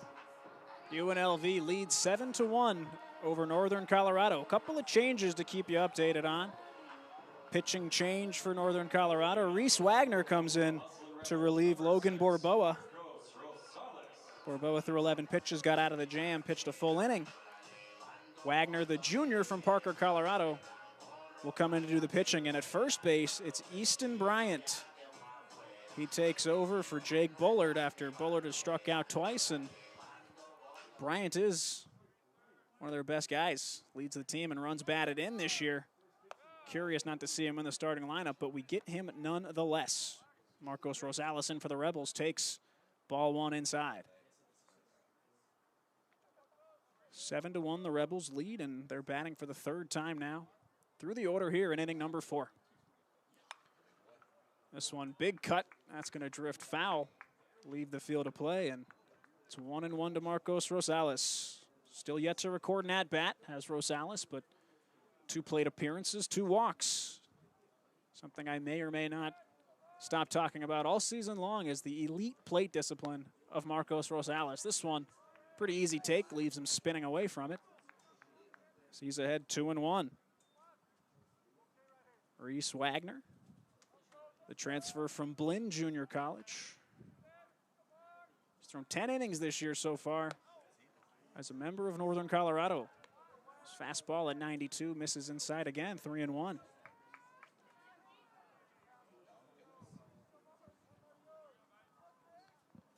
Wagner hangs the arm. Pitches exclusively out of the stretch. Here's the 3-1 Rosales, an absolute drive into this one. It's got some carry, and you can forget about it. Marcos Rosales with a bomb into the night sky. He got every ounce, every lace of that baseball. You can see the way he set his feet, rips the hands through the zone, and absolutely scalded that ball. First home run for the Rebels, sponsored by NV Energy, and an energetic shock put into that baseball by Marcos Rosales. His third home run of the year, make it 10 RBIs for him. And an electrifying start to the fourth frame for UNLV. Brings up Drew Berrigan, the third baseman. First pitch is in the dirt, that's ball one. Berrigan a two-run single on a grounder up the middle back in the second. 1-0 pitch on the way from Wagner. Gets the strike call. 1-1. For Wagner, typically a starter. He's made 3 starts so far this season, each of them going between 3 and 3 2/3 innings pitched. Big looping breaking ball finds the inside half of the plate, called strike 2 to Berrigan.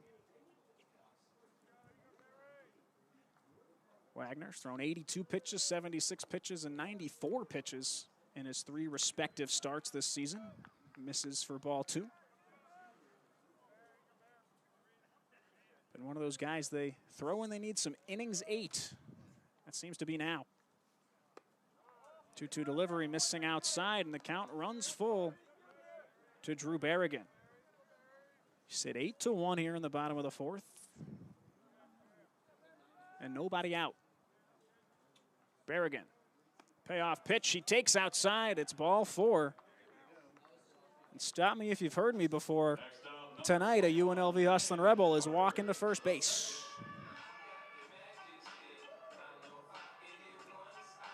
Brings up Nin Burns, the second, the right fielder. A walk in the second. He actually came up twice in the second. He flied out to center as well. So started the inning and ended it for UNLV. First pitch is a fastball low for ball 1. Burns' roommate, Drew Berrigan, over at first base. Takes a modest primary lead, not too worried about swiping the extra bag. Burns watches a fastball called for strike 1. Rebels are 2 for 7 tonight with runners on.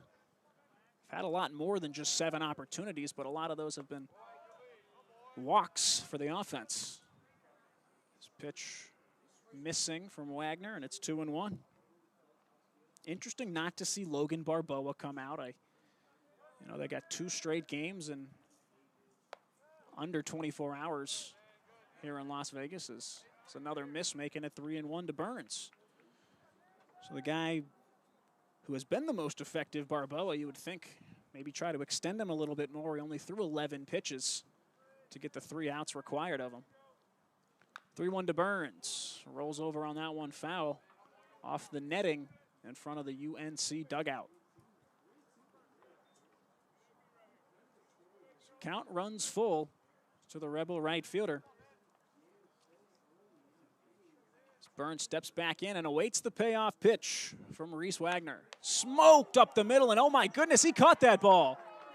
Fires over to first and turns the double play. Are you serious?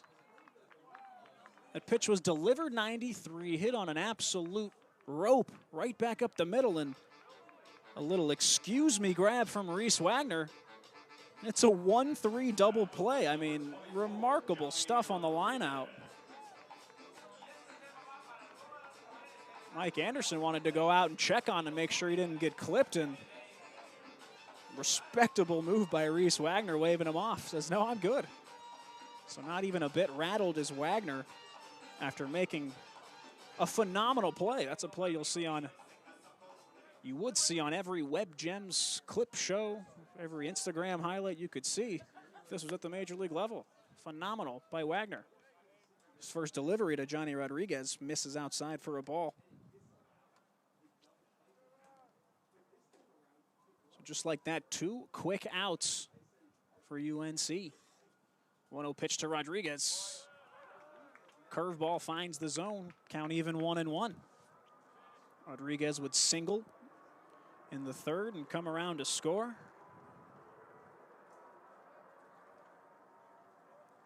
From the left side, awaits the 1-1. Pitch misses outside, 2-1. Man, Reese Wagner, what more can you say about that type of play? You know, maybe some luck involved just with how much sheer velocity that ball had coming off of Burns' bat. So he delivers high and misses for ball 3, but I mean, truly spectacular stuff. It's happened with a few different teams already in the early part of the season. Coming into Earl E. Wilson and flashing the leather. Mason Griffin had a spectacular play on Nin Burns to end the second inning as Rodriguez fouls this one out of the park. Each of the last 3 Rebels now have worked a full count. A couple of guys from Bradley a few weeks back when they were in town, they were swept by the Rebels, but some remarkable individual defensive plays as the 3-2 pitch is just off the plate. It's ball 4 to Johnny Rodriguez, and he's aboard first with a 2-out walk. Brings up the shortstop, Cooper Sheff. Hitless today, but he's scored twice. Reached on a fielder's choice and a base on balls in the second and third, respectively. Rodriguez, very small primary, big secondary lead as Sheff's brushed off the plate for ball 1.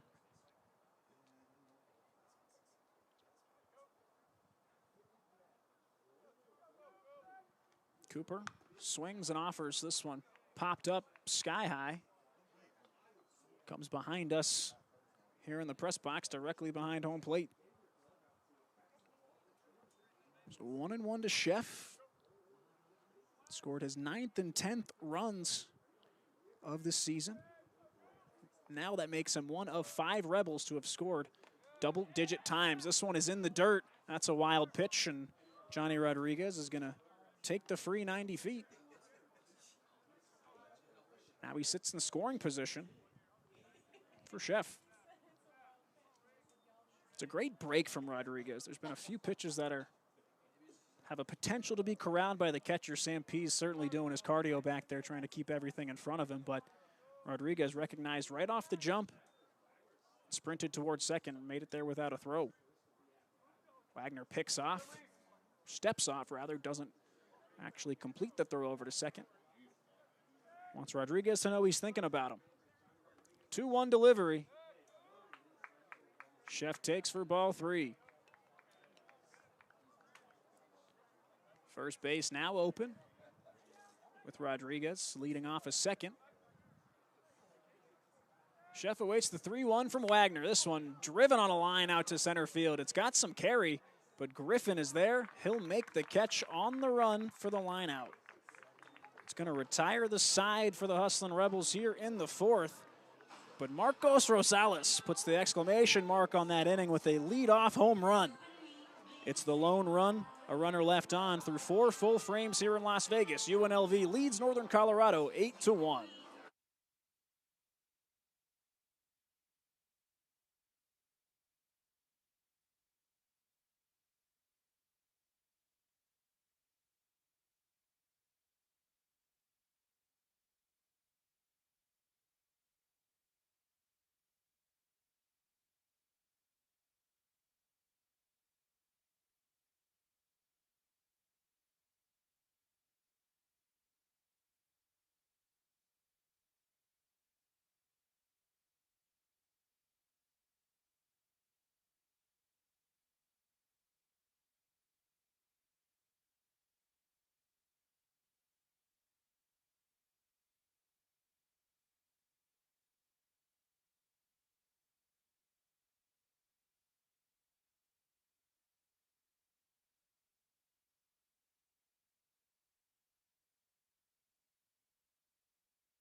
About to get underway in the 5th frame from lovely Las Vegas.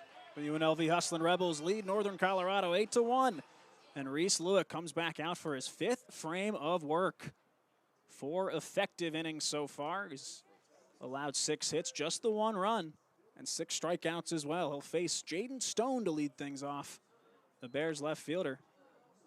He'll take the first pitch outside for ball 1. Stone 1 for 2. Singled in the first, grounded out to the first baseman. This pitch, slider called for a strike. Evens things up 1-1 to Jaden Stone. Stone, the senior, stands in from the left side, awaits the 1-1. Hits this one off the inside part of the bat. Trickles all the way down towards the third base dugout, and it's 1-2. Reese Lewick looking to do the same thing he's done each of the last 2 innings. Start the frame off with a K. He's ahead of Stone 1-2. Here's the kick and the pitch. Swung on, driven to the left side. It falls in front of Salmon, takes 2 hops. Salmon cuts it off, and it's a lead-off single for Jaden Stone. It's a 7-run deficit for Northern Colorado. They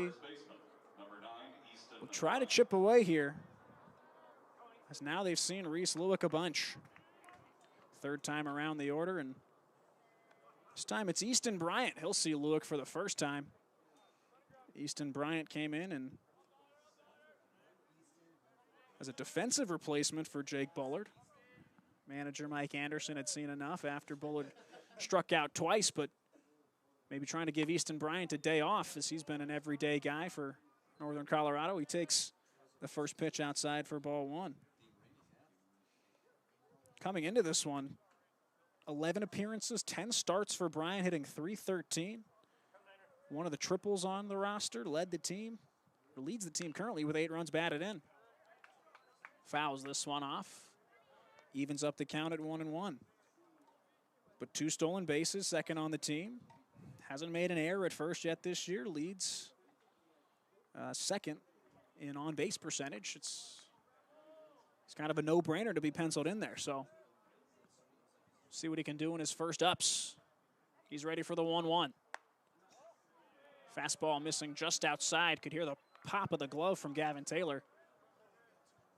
Perfect contact into the mitt. Tried to frame, doesn't get the call. And it's 2-1 to the new Bears first baseman. Before the 2-1, Lewick turns and fires over to first. Diving back safely is Jaden Stone. Easton Bryant, a senior from Gunter, Texas. And he's built like he's from Texas. 6'4", 220. A big fella. Hitting from the left side. Here's the 2-1. This one chopped foul. 2-hopper over to the Rebel dugout. Lewick ahead, 2-2.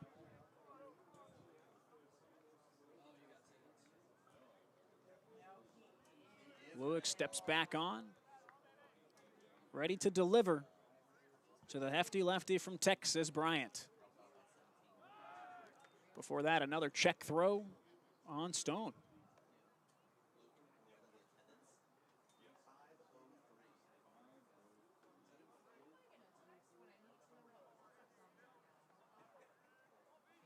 Bryant steps back in. He's ready for the 2-2 from Reese. The kick, the deliver. Swung on, grounded. That's past Johnny Rodriguez on the foul side of things. So we'll reset and do this again on a 2-2 count.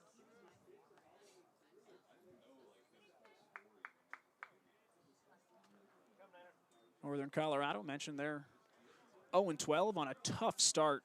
So hard to get home games booked when you're playing in a elevated state, cold weather state in Greeley, Colorado, where they play their home games. 2-2 pitch. Misses inside, and the count runs full to Easton Bryant. After tomorrow's game and the series caps, they'll go to Utah Valley for 5 games in 4 days before finally playing their first home series against the Tommies of St. Thomas, March 13th, 14th, and 15th, when they start their home campaign. Another check throw to first. Does nothing for Lewick. Stone adjusts the ties on his cleats. And Lewick is ready for the 3-2 delivery to Bryant. Swing and a miss. Puts it on the outside part of the plate. Bryant reaches for it, can't come up with it. And it's strikeout number 7 for Reese Lewick. Dominant pitching performance from Lewick, especially inducing these strikeouts. 7 Ks, all of the swinging variety. Beautifully done. That's 3 Ks now out of the 3-hole combined, named Jake Bullard and Easton Bryant. Brings up Zeke Minnick, the DH, who has accounted for 2 of Lewick's 7 strikeouts. Big cut and a miss on a low changeup for strike 1.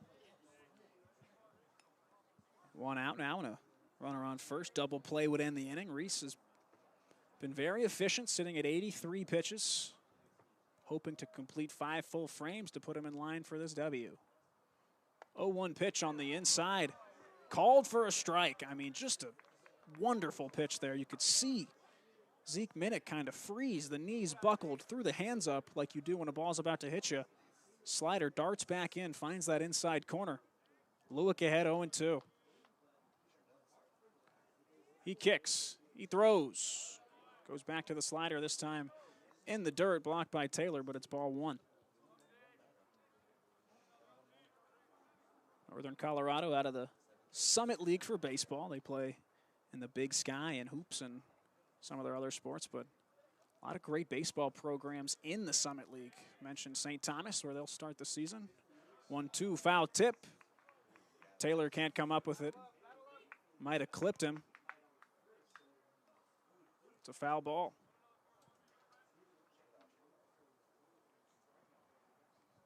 Northern Colorado face the likes of Oral Roberts, perennial mid-major powerhouse in the baseball side of things.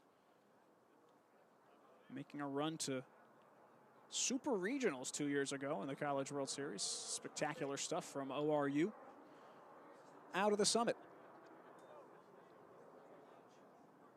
UNLV gets some fresh balls to home plate umpire Isaiah Barba. And Reese Lewick toes the mound, ready to deliver a 1-2. Swung on, driven to the left side, past the diving Berrigan. Gives the maximum effort, but to no avail. It's a 1-out single for Zeke Minnick, his first of the day. Single for Stone, strikeout for Bryant, single for Minnick. Brings up Logan Pruski, the shortstop.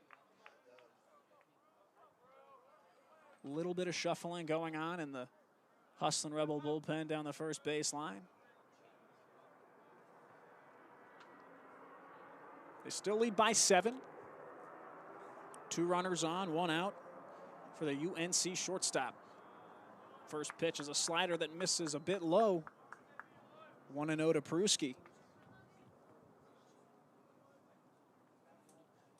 Pruski, one of 2 California natives on this UNC roster. He's 1 for 2 tonight.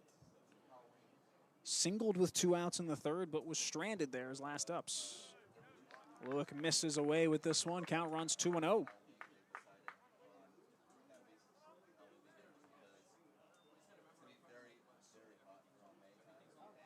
So another ball, and we've seen this before. Pitching coach Jeff Opalewski coming out to have a chat with Reese Lewick. Mid at bat, it's 2-0. Another one in which the infield knows, hey, this is a one-on-one or maybe a one-on-2 conversation. Coach Ope comes out having a close chat with his starter, Reese Lewick. Catcher Gavin Taylor out there as well.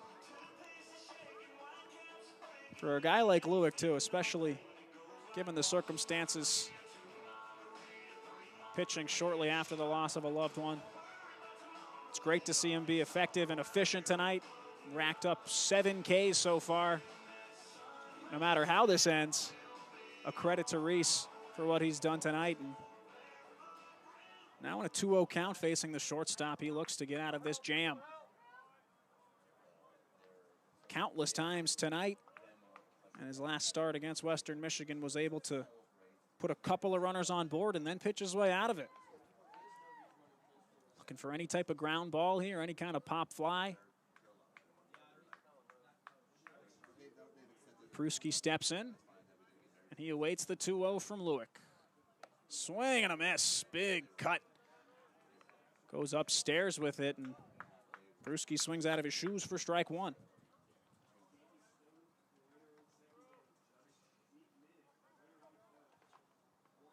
Lewick has the ability to go to a cutter. Cutter's able to induce a lot of ground balls if you don't possess that sinker type of break. Looks like that's what he goes with on the inside part. Gets the call. Great pitch to make it 2-2. Lewick has pitched the count back even. Runners an afterthought at this point, neither held on, both with decent primary leads. Here's the kick, the 2-2, driven hard on a line to right field. Burns makes the catch on the line, rifles back to second base, and they got him. Beautiful double play by the Hustlin' Rebel defense. Nin Burns makes the grab, and in stride, fires to Marcos Rosales at second base. A 9-4 double play, and just like that, Lewick escapes the jam thanks to some help from his defense. Halfway through 5 here in Las Vegas, UNLV still leads Northern Colorado 8-1.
UNLV Hustlin' Rebel Athletics is brought to you by Parkway Tavern, official partner of UNLV Athletics and your official home of Rebels on the road. With over 250 beers, 24/7 gaming, and 7 Valley locations, there's no better place to catch the game than Parkway Tavern. Go Rebels. Also brought to you by Intermountain Health. Intermountain Health is here to help you live the healthiest life possible. As the official health partner of UNLV Athletics, Intermountain Health is dedicated to promoting health and wellness in our community. About to kick off the bottom of the 5th inning here from lovely Earl E. Wilson Stadium on the campus of UNLV. UNLV still up top on Northern Colorado 8-1. Reese Wagner, pretty effective 4th frame for UNC, but he's been relieved. It's Mac Hibben, the freshman from Torrington, Wyoming, who will take his place. Tibbin will work his way into this game against the 7, 8, and 9 of the Rebels lineup, leading things off with Jack Salmon. Salmon's 1 for 1 today, a base hit, a walk, a stolen base. First pitch, high and tight on him. Salmon dives out of the way. That's ball 1 for Mac Hibben. Hibben's made 2 appearances so far this year as a member of the Bears. He's gone 1/3 of an inning. He's thrown just 12 pitches. This one missing low. It's 2-0, and his first appearance threw 2 pitches. Threw a wild pitch and a balk and gave up a hit and was lifted immediately. This 2-0 is low. Salmon very quickly ahead. 3-0 in the count. Hibben, a guy, maybe a bit of command issues. 3-0. Dialed right in the zone for 3-1 pitch. Jack Salmon came into this one hitting .342, doing a great job in terms of the batting average and getting on base. Continues to see that on base percentage soar. So walk for the second time and reach base in all 3 of his plate appearances. Brings up Gavin Taylor, the catcher. Another Rebel who has yet to actually see an at-bat come to fruition. 2 plate appearances, 2 walks. Gavin Taylor, the junior catcher from Tarzana, California. First pitch is high from Mac Hibben.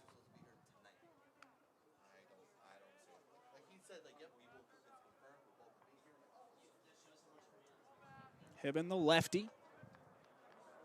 Standing at 6'2", he's a true freshman, so still working his way into being a collegiate pitcher. It's a lot easier said than done, and misses inside for ball 2.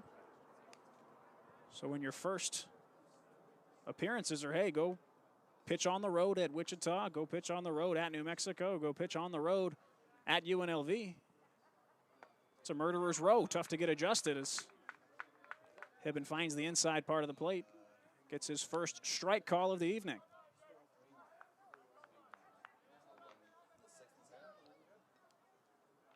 Hibben, one of 2 Bears from Wyoming on this roster. Neighboring state of Colorado. He kicks high. Here's the 2-1. Swing and a miss from Taylor. Hibben evens the count at 2-2.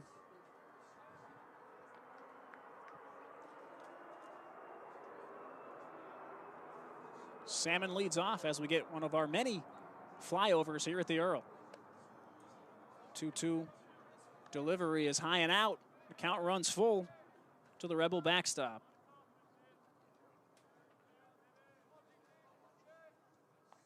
Hibben eyes his catcher, gets the signs, takes a deep breath.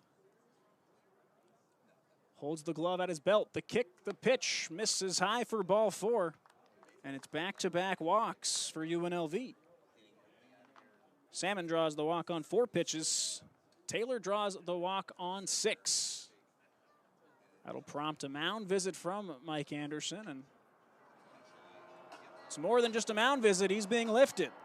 Saw what he needed to see. 2 batters faced, 2 base on balls. We'll have a pitching change here in the bottom of the 5th coming up for you. Still 8-1 UNLV. We'll have the specifics when we come back.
It'll be the right-handed redshirt freshman Asher Clark taking the bump for Northern Colorado.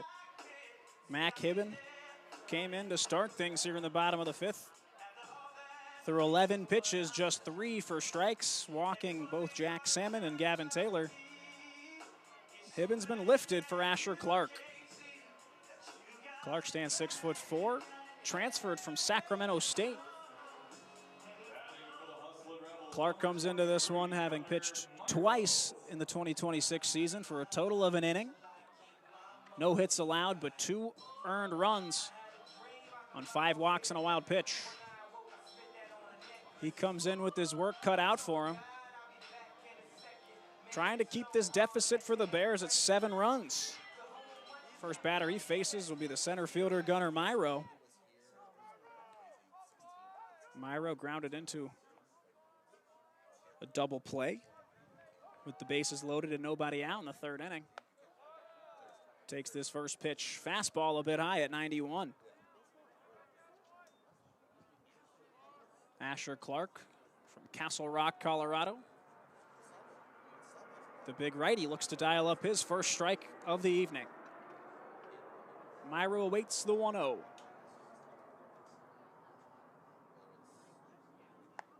Squares around a bunt, thinks about it, pulls back immediately. Fastball clips the outside corner, evening the count at 1-1.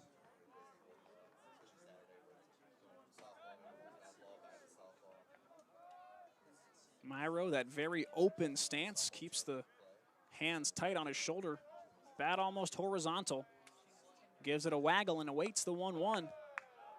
Another fastball from Clark. That one missing high, and it's 2-1 to Gunnar. If the Myro name sounds familiar, his brother Paul Myro IV. Here wearing the scarlet and gray for a couple of years. Big-time player at shortstop, second base. Had a great bat to him as well. 2-1, misses upstairs to Gunnar. And he's ahead 3-1.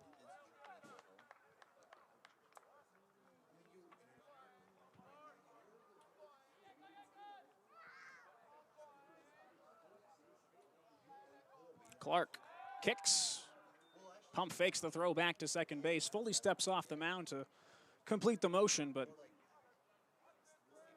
more going through the motions at this point to check on Salmon rather than to look for the pickoff. 3-1, looks to dial up a strike. Here's the pitch. Swung on, big cut from Myro. It's foul tipped into the backstop. And Gunnar goes full. 3-2 the count with Jaden Hurdle on deck. Still nobody out here in the bottom of the 5th. Full count delivery. On the way from Clark. Missing high and in. Gunnar will draw the walk, and that's 14 base on balls now from the UNC pitching staff. The Rebels earning a lot of free passes in this one so far. Pretty evident in the 8-1 lead. Just 4 hits for UNLV, scoring those 8 runs. Lineup goes back to the top for the 4th time around, and it's designated hitter Jaden Hurdle. Hurdle 0 for 2, runs scored, and an RBI. Kind of an excuse me offering, swinging all the way at the first pitch for strike 1.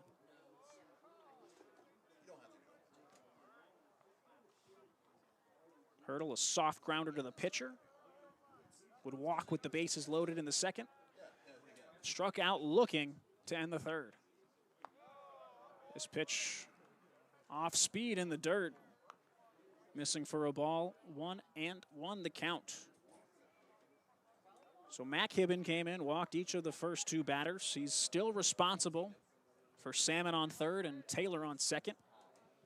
Clark responsible for Myro on 1st. Hurdle awaits the 1-1. Fastball misses up. He's ahead 2-1. Hurdle with 3 runs batted in on the year. And 8 games played, 30 at-bats, but any type of extra base hit could really double his RBI count on the 2026 season. See if he gets one to swing at on the 2-1 delivery from Clark. Once again, high. Hurdle thinks about it. Check swing. Catcher Sam Pease asks for the appeal. He gets it, but Anthony Prater says no go. So another 3-ball count. Nowhere to put him with the sacks full. Clark checks the runners at second and third. Kicks, throws, misses low, and that is ball 4. So for the second time tonight, Jaden Hurdle has walked with the bases loaded. You want to talk about a couple of nice RBIs. Didn't have to swing the bat in order to do so. That'll make it 9-1 UNLV. And the bases are still loaded with nobody out. See Mike Anderson, the manager, saunter his way out to the mound to have a conversation with Clark and the entire infield. Mike Anderson, a guy, talked a bit earlier about his experience all across collegiate baseball. 2-time Big 12 Coach of the Year. College World Series winner, coaching 9 first-team All-Americans throughout his time at Nebraska. He's a guy who knows a thing or two about baseball. He's probably forgotten more than I'll ever know about the game. He's a guy who likes to conduct the mound visits himself, instill some of his wisdom into his pitcher, especially with the way the roster looks right now. You're coming into enemy territory, playing a great UNLV Rebels team. The pitching isn't quite what you want it to be, but a lot of good leaders will tell you still an opportunity for growth, an opportunity to learn. And for Clark, still a redshirt freshman, still 19 or 20 years old. Can learn a bit about how to battle out of some adversity here. 4 straight walks for UNLV to start the inning off. Marcos Rosales steps in and takes ball 1 in the dirt.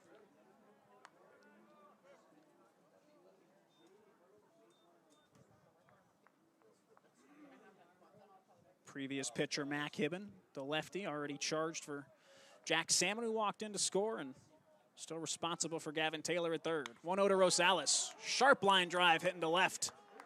That'll plate 1. Taylor scores. They hold Gunnar Myro at third.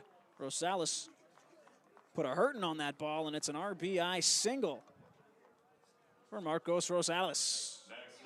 Myro finds his way to third. Jaden Hurdle at second. Rosales stands aboard first base for Drew Berrigan. Berrigan, the third baseman, 1 for 2. 2-run single back in the second, and he walked his last plate appearance in the 4th. Bases still loaded with nobody out, and the Rebels are up by 9. First pitch from Berrigan.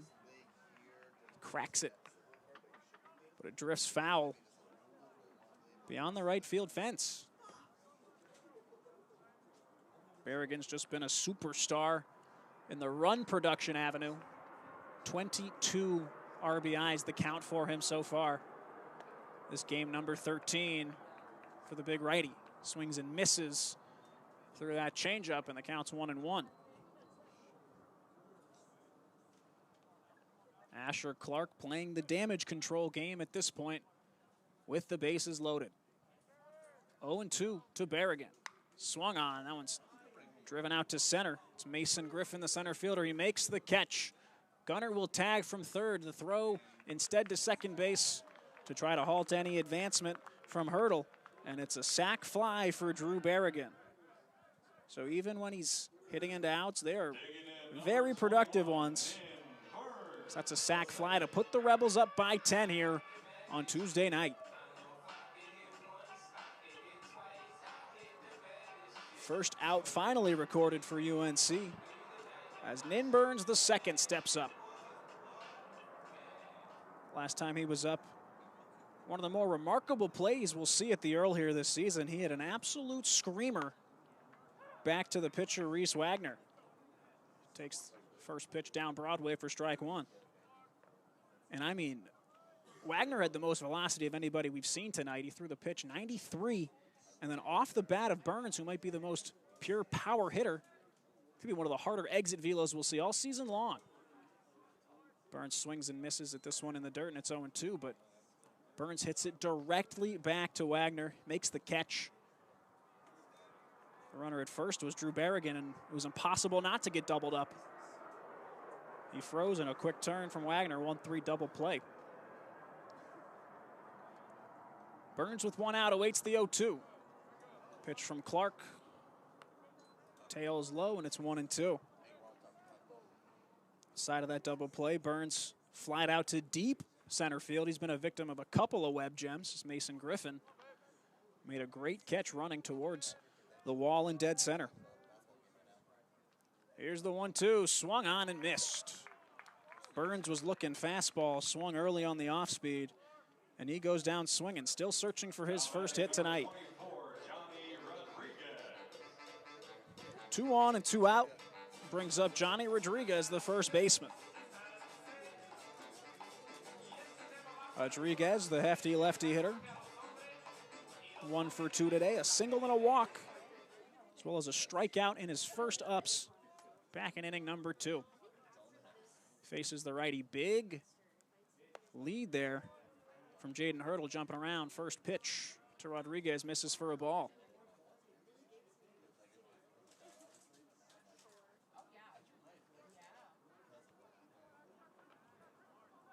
Clark, the righty, gets the sign. Puts glove to chest, kicks and delivers. Swung on and missed. Very nice high fastball in on the hands of Rodriguez, forces the swing and the miss.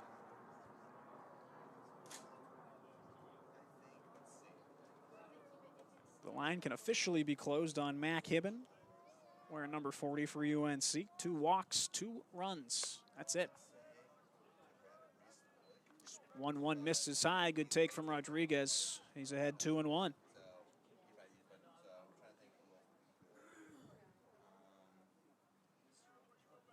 Rodriguez digs back in. Clark looks to escape. Doing some damage mitigation for the Bears. 2-1. Tails inside, and it's 3-1. Sam Pease, the catcher, certainly has earned an attaboy for his performance behind the dish tonight. Lots of different pitchers from both the right and the left side. Clark being the 6th guy he's caught for. Still the bottom of the 5th. Here's the 3-1 that hits Rodriguez on the foot. Went for the fastball. Late release point from Clark. And that goes down as a hit by pitch for Johnny Rodriguez, and that can't feel great. There's a reason you wear that shin protector, though, to stop any real damage. Rodriguez still a bit ginger over at first base, but he seems all clear to go. So with 2 gone, that loads up the bases for the Rebel shortstop, Cooper Sheff. Sheff still hitless in this one, which isn't hard to believe. 11 runs, but only 5 hits for the Hustlin' Rebels tonight. Sheff an opportunity to drive in some runs. Takes the first pitch, goes off speed, does Clark. Finds the outside half, that's strike 1. Sheff lined out to Mason Griffin in center to end the 4th. Walked and scored in the 3rd, reached on a fielder's choice in the 2nd. 0-1 delivery. Pease, the catcher, tries to yank that one back in the zone, but a fastball misses away.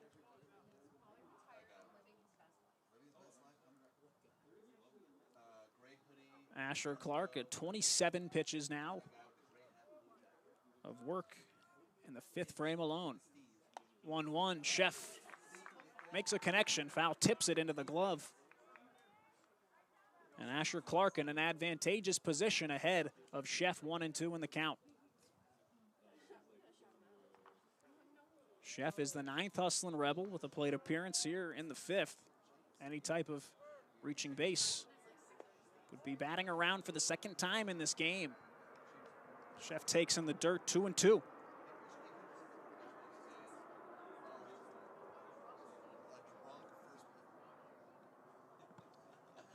Bases still full for Cooper Sheff. Clark out of the stretch, the high kick, the pitch, swing and a miss. Drops the hammer, the off-speed pitch on Cooper Sheff, and strikes him out to retire the side, but not before some Rebel damage is done. 3-run score on just 1 hit for UNLV. No errors, 3 left. We've completed 5 frames full here in Las Vegas. UNLV leads Northern Colorado 11-1.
It's the top of the 6th inning here from Paradise, Nevada, the campus of UNLV at Earl E. Wilson Stadium.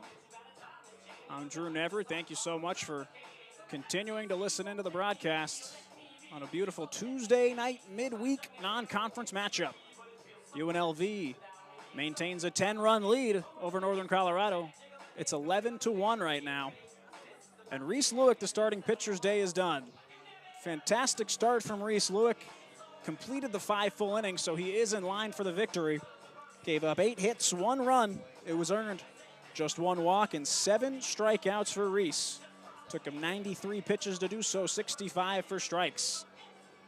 Beautifully spun start for Reese. It's what he's done the last handful of years here in Las Vegas. Midweek starts, Sundays. Whatever he's needed to do, he gets it done. And in relief for him is L.J. Manning. Manning will start his night off against the 6, 7, and 8 of the Bears order. Ethan Mooser, the right fielder, takes strike 1 on the inside part of the plate. L.J. Manning, the junior from Balsam Lake, Wisconsin, delivers and hits the outside part with a really nice slider there, makes it 0-2. L.J., the lefty, standing at 6'2", has been a solid presence out of the Rebel pen this year from the left side. 0-2, swung on and missed. Dials up a 3-pitch K of Ethan Mooser, and welcome to the ball game, L.J. Manning. 1 quick out. The 3-strike way. Brings up a pinch hitter now. So Sam Pease's day is done, and Ethan Sanchez comes in. His first ups. Ethan Sanchez, he's listed as an outfielder, the true freshman from Bloomfield, Colorado. Likely leads you to believe that he'll be lifted for some sort of defensive replacement on the back end with taking the catcher spot in the order. Sanchez takes strike 1 on the outside part of the plate, and Manning, elite location already on the outside part of the plate to 2 lefties that he's faced. Here's the 0-1. Manning works quick. Fastball misses outside. Count 1-1. Ethan Sanchez, 14 at-bats this year, 2 hits and 2 runs scored. Driven in a run as well and limited work off the bench. The 1-1 from Manning misses. It's 2-1. For LJ, this will be his 5th appearance of the season. Coming into this one, 6 innings on the year, 8 earned runs. Just 2 walks to 13 strikeouts. This one chopped by Sanchez. Big hop. Rosales fields cleanly, tosses over to Rodriguez, and retires Ethan Sanchez. So 2 quick, effective outs for LJ Manning. It's been his MO this season. He's done a great job in the mop-up role, if you will, facing either a big lead or a big deficit. Coming in and throwing at least an inning. He's gone 1 1/3 in all 4 of his outings in 2026. First pitch hacked on and missed by Mason Griffin, the center fielder. Griffin's 0 for 1, walked in the 4th. He stole second base, got to third on a wild pitch, but would be stranded there by Reese Lewick. Here's the 0-1 from Manning.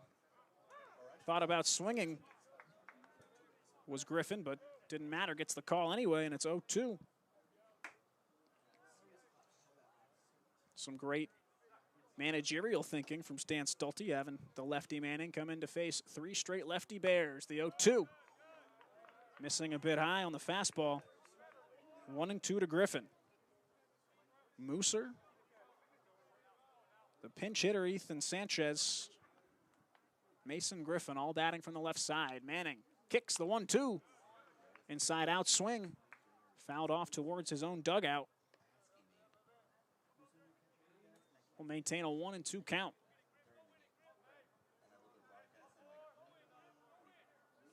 LJ Manning checks the wristband for the situational pitch here. Out of the windup. Delivers. Foul tipped by Mason Griffin. He offers and will stay here. LJ Manning, very high strikeout potential, averaging over 2 an inning at this point. Pretty remarkable stuff. Here's the 1-2. Swung on, fouled into the dirt, goes just behind the catcher Taylor, right into the turf skirt, right behind the home plate dirt circle. 2 outs here for LJ Manning. Takes a deep breath, the pause, the kick, the pitch, swing, and a miss. LJ Manning dials up the slider. Griffin goes down swinging, and it's 1-2-3 in order for LJ Manning in the top half of the 6th. Halfway through inning number 6, UNLV leads Northern Colorado 11-1.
Back with you for the bottom of the 6th from Las Vegas. UNLV leads it 11-1. Asher Clark for Northern Colorado is going to stay out there for another inning of work. See how many pitchers UNC is able to use with another game coming up at 12:05 tomorrow. He'll face Jack Salmon in the first pitch he sees. Stroked out to center, but Griffin camps underneath it to make the catch. So one pitch, one out for Asher Clark. Some quick work, and we've got some defensive replacements to let you know about. First, we'll hit the Hustlin' Rebels. It's a straight swap as a pinch hitter. Connor Tallickson comes in for Gavin Taylor. This is something we've seen a few times, that rotating cast of backstops for Stan Stolte's Hustlin' Rebels. It's Connor Tallickson, a grad student from Irvine, California.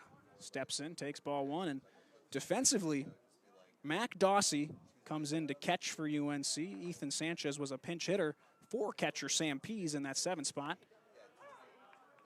As Tallickson takes strike one from Clark. Wilson Kiefer came into this game. He's playing third base now. Third baseman Brian Kenny, sitting in the 9-hole, kicked over from third base to second.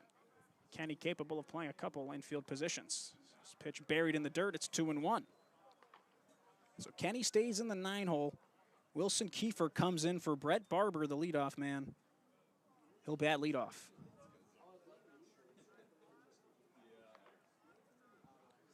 Connor Tallickson heading the count, 2-1. This one fouled off, and count goes even at 2-2. Tallickson, the transfer from Utah Tech in his second season in the Scarlet and Gray.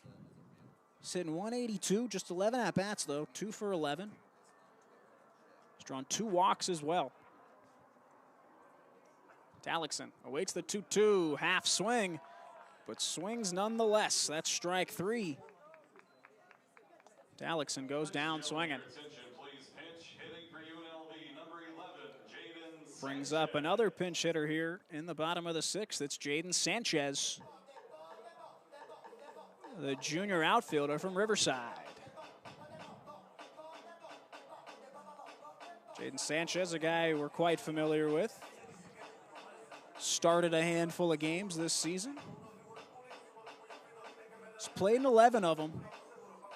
22 ABs, 7 for 22. He's drawn 7 walks as well, 5 runs batted in. Jaden has been such a tough at-bat for pitchers to face. I mean, capable of doing a lot of everything. He packs a lot into a small package, standing at just 5'10", but excellent outfielder, excellent base runner. Such a great guy to have in your bag of tricks coming off the bench. Sanchez awaits the first pitch from Asher Clark, and it's a ball. 11-1 UNLV leads. 2 outs in the 6th, and the mercy rule is in play, this being a midweek game. It's been agreed upon. Sanchez fouls this one into the net behind home plate. Count 1-1, so the rule is 10 runs or more. Needs to be the lead through 7 innings, and if you're up by 10 at home, you only need to get through the 6.5. So you would not need your ups, in theory, in the bottom half of the 7th. 1-1 to Sanchez. Late swing, inside out, soft tapper to the second baseman. That's the magnet there as Wilson Kiefer comes in. Retires Sanchez 4-3, so 3 up, 3 down for Asher Clark. A lot less resistance this time around. He goes 1-2-3. We're through 6 full from Las Vegas. UNLV leads it 11-1.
about to get started with inning number 7. It's 11-1 UNLV. They still lead over the Bears of Northern Colorado, and a couple of changes to keep you in the loop on. Pitching change brought to you by Valvoline Instant Oil. It'll be Colton Sunlove, the 6'5" righty, coming in for UNLV, looking to shut the door. Playing second base now, Nicky Garitano, the Las Vegas local. He comes in for Marcos Rosales, and both pinch hitters in the bottom of the 6th will stay in and play their respective normal positions defensively. Connor Talixon pinch hit for the catcher Taylor. He'll stay behind the dish to catch for Sunloff, and Jaden Sanchez goes to center field to replace Gunnar Myro. So it'll be the 9-1-2 for Northern Colorado to try to play to run to keep this game alive. As I mentioned in the last frame, the mercy rule is alive, so 3 outs and the result holding would result in the game being over. It's 9-1-2 for UNC. Starts off with Brian Kenny. He's taking his first at bat as the second baseman. He's been the third baseman all night, 0 for 2. Takes the first pitch from Sunloff on the outside. Kenny still looking for that elusive first hit of the 2026 campaign. Struck out in the second and flied out in the 4th. Sunloff misses just inside, and it's 2-0. Sunloff, the redshirt senior, is now the leader in appearances out of the pen for the Hustlin' Rebels this year. This is the 6th time he's towed the slab out of the bullpen. Awaits the 2-0. Full windup with that backward step. Delivers fastball at 92 across the plate for strike 1. It's been 5 total innings of work. He's faced 24 batters. Struck out 4, walked 4, allowed 3 earned runs. Good for a 5.4 ERA. This one, soft tapper down the third base side. Berrigan, bare hands. The throw is going to be not in time. Valiant effort from Berrigan. Couldn't quite make the play. Kenny showcasing the wheels and picking up his first hit of the season. Number 15, Wilson Kiefer. That's an important run, too. It's represented on first base, would extend the ball game if he comes across to score. Brings up Wilson Kiefer. So Kiefer came in as a defensive replacement at third base, but occupies the leadoff spot of Brett Barber, who was 2 for 3 with 2 base hits and the only RBI today. Kiefer takes strike 1 from Sunloff. Kiefer's a redshirt freshman, standing 6'1". He's from Rapid City, South Dakota. Sunloff whips over to first. The pickoff throw not in time, but does make Brian Kenny dive back head first.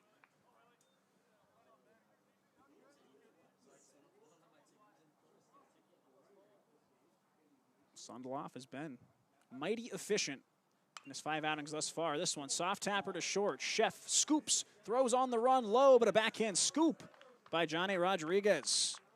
Kenny moves over to third, but a great 6-3 putout from Cooper Chef. 2 straight balls put into play very softly to the left side of the infield, but the Rebel defense getting a chance to flash a little bit of leather. Berrigan didn't quite make the play, but a great hustle effort, and Cooper Chef making that difficult grounder look relatively routine. 1 gone, brings up the left fielder Jaden Stone. Stone standing in from the left side. Sunloff now, the quick stretch, first pitch. Missing outside.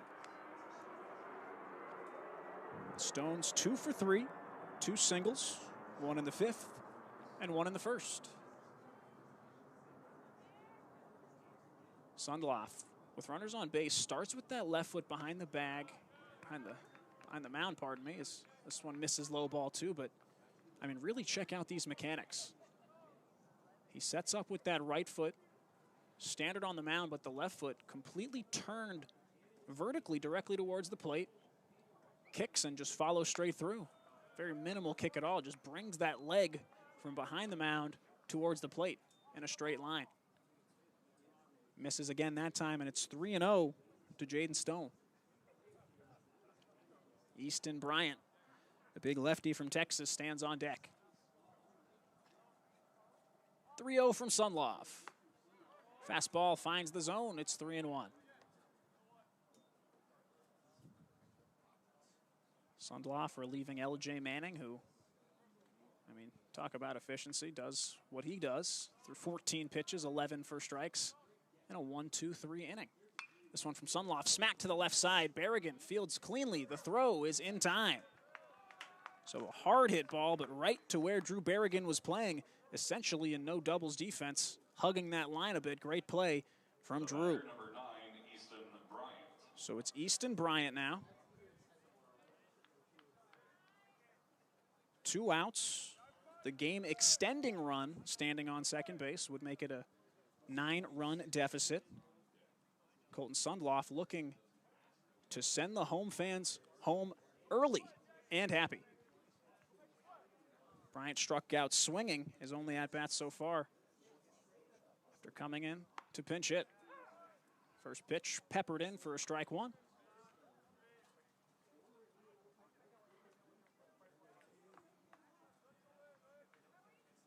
Three strikeouts and 3 at-bats for this number 3 hole. Jake Bullard possessing 2 of them, Bryant with 1. Sunloff misses low, and the count is 1-1. 503, the announced attendance here on a beautiful Tuesday night here in Las Vegas. Surprisingly warm this time of year for just being the 3rd of March. Here's the 1-1 from Sunloff, swung on, tap to the left side. Berrigan steps, 2 shuffles to his left. The throw, it's in time. And that'll do it, folks. 11-1 is going to be the final score here from Las Vegas. Colton Sunloff puts the first guy on with a base hit, but then 3 straight groundouts to retire the side. An incredibly effective game. And the pitching for the Rebels and the plate discipline for their offense, the storylines in this one. Reese Lewick is going to pick up the win. That's his 2nd of the year. Loss is going to go to the starter, Lucas Stone, who moves to 0-1.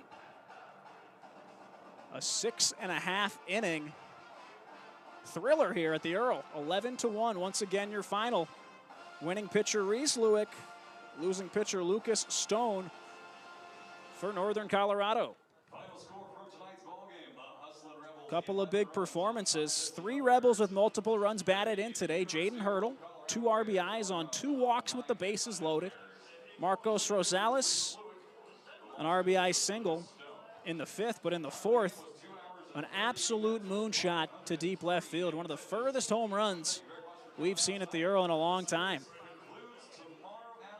And Drew Berrigan, 1 for 2, 3 runs batted in on the day, a 2-run single in the 2nd, and a sac fly to drive in what would be the winning run, the Mercy Rule inducing run, the 11th of the game for the Hustlin' Rebels.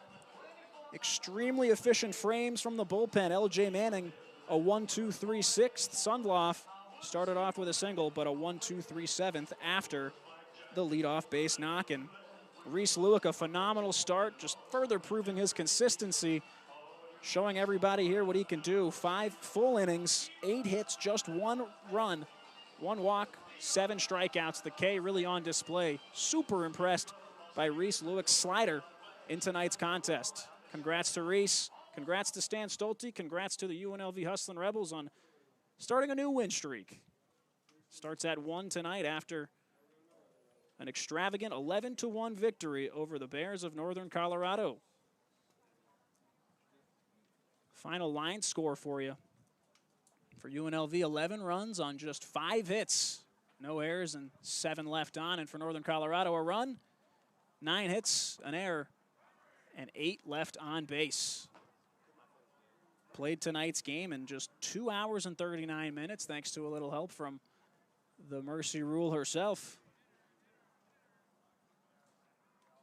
And that'll do it for us here at the Earl in beautiful Las Vegas, Nevada. Once again, the final score 11-1. I've been Drew Neverett. Thanks so much for joining me. First pitch tomorrow with my brother and colleague Matt. He'll join you on the call. 12:05 start for game 2 of this 2-game set. Signing off from the Earl, it's Drew Neverett. Once again, your final score, UNLV Hustlin' Rebels 11, Northern Colorado Bears 1.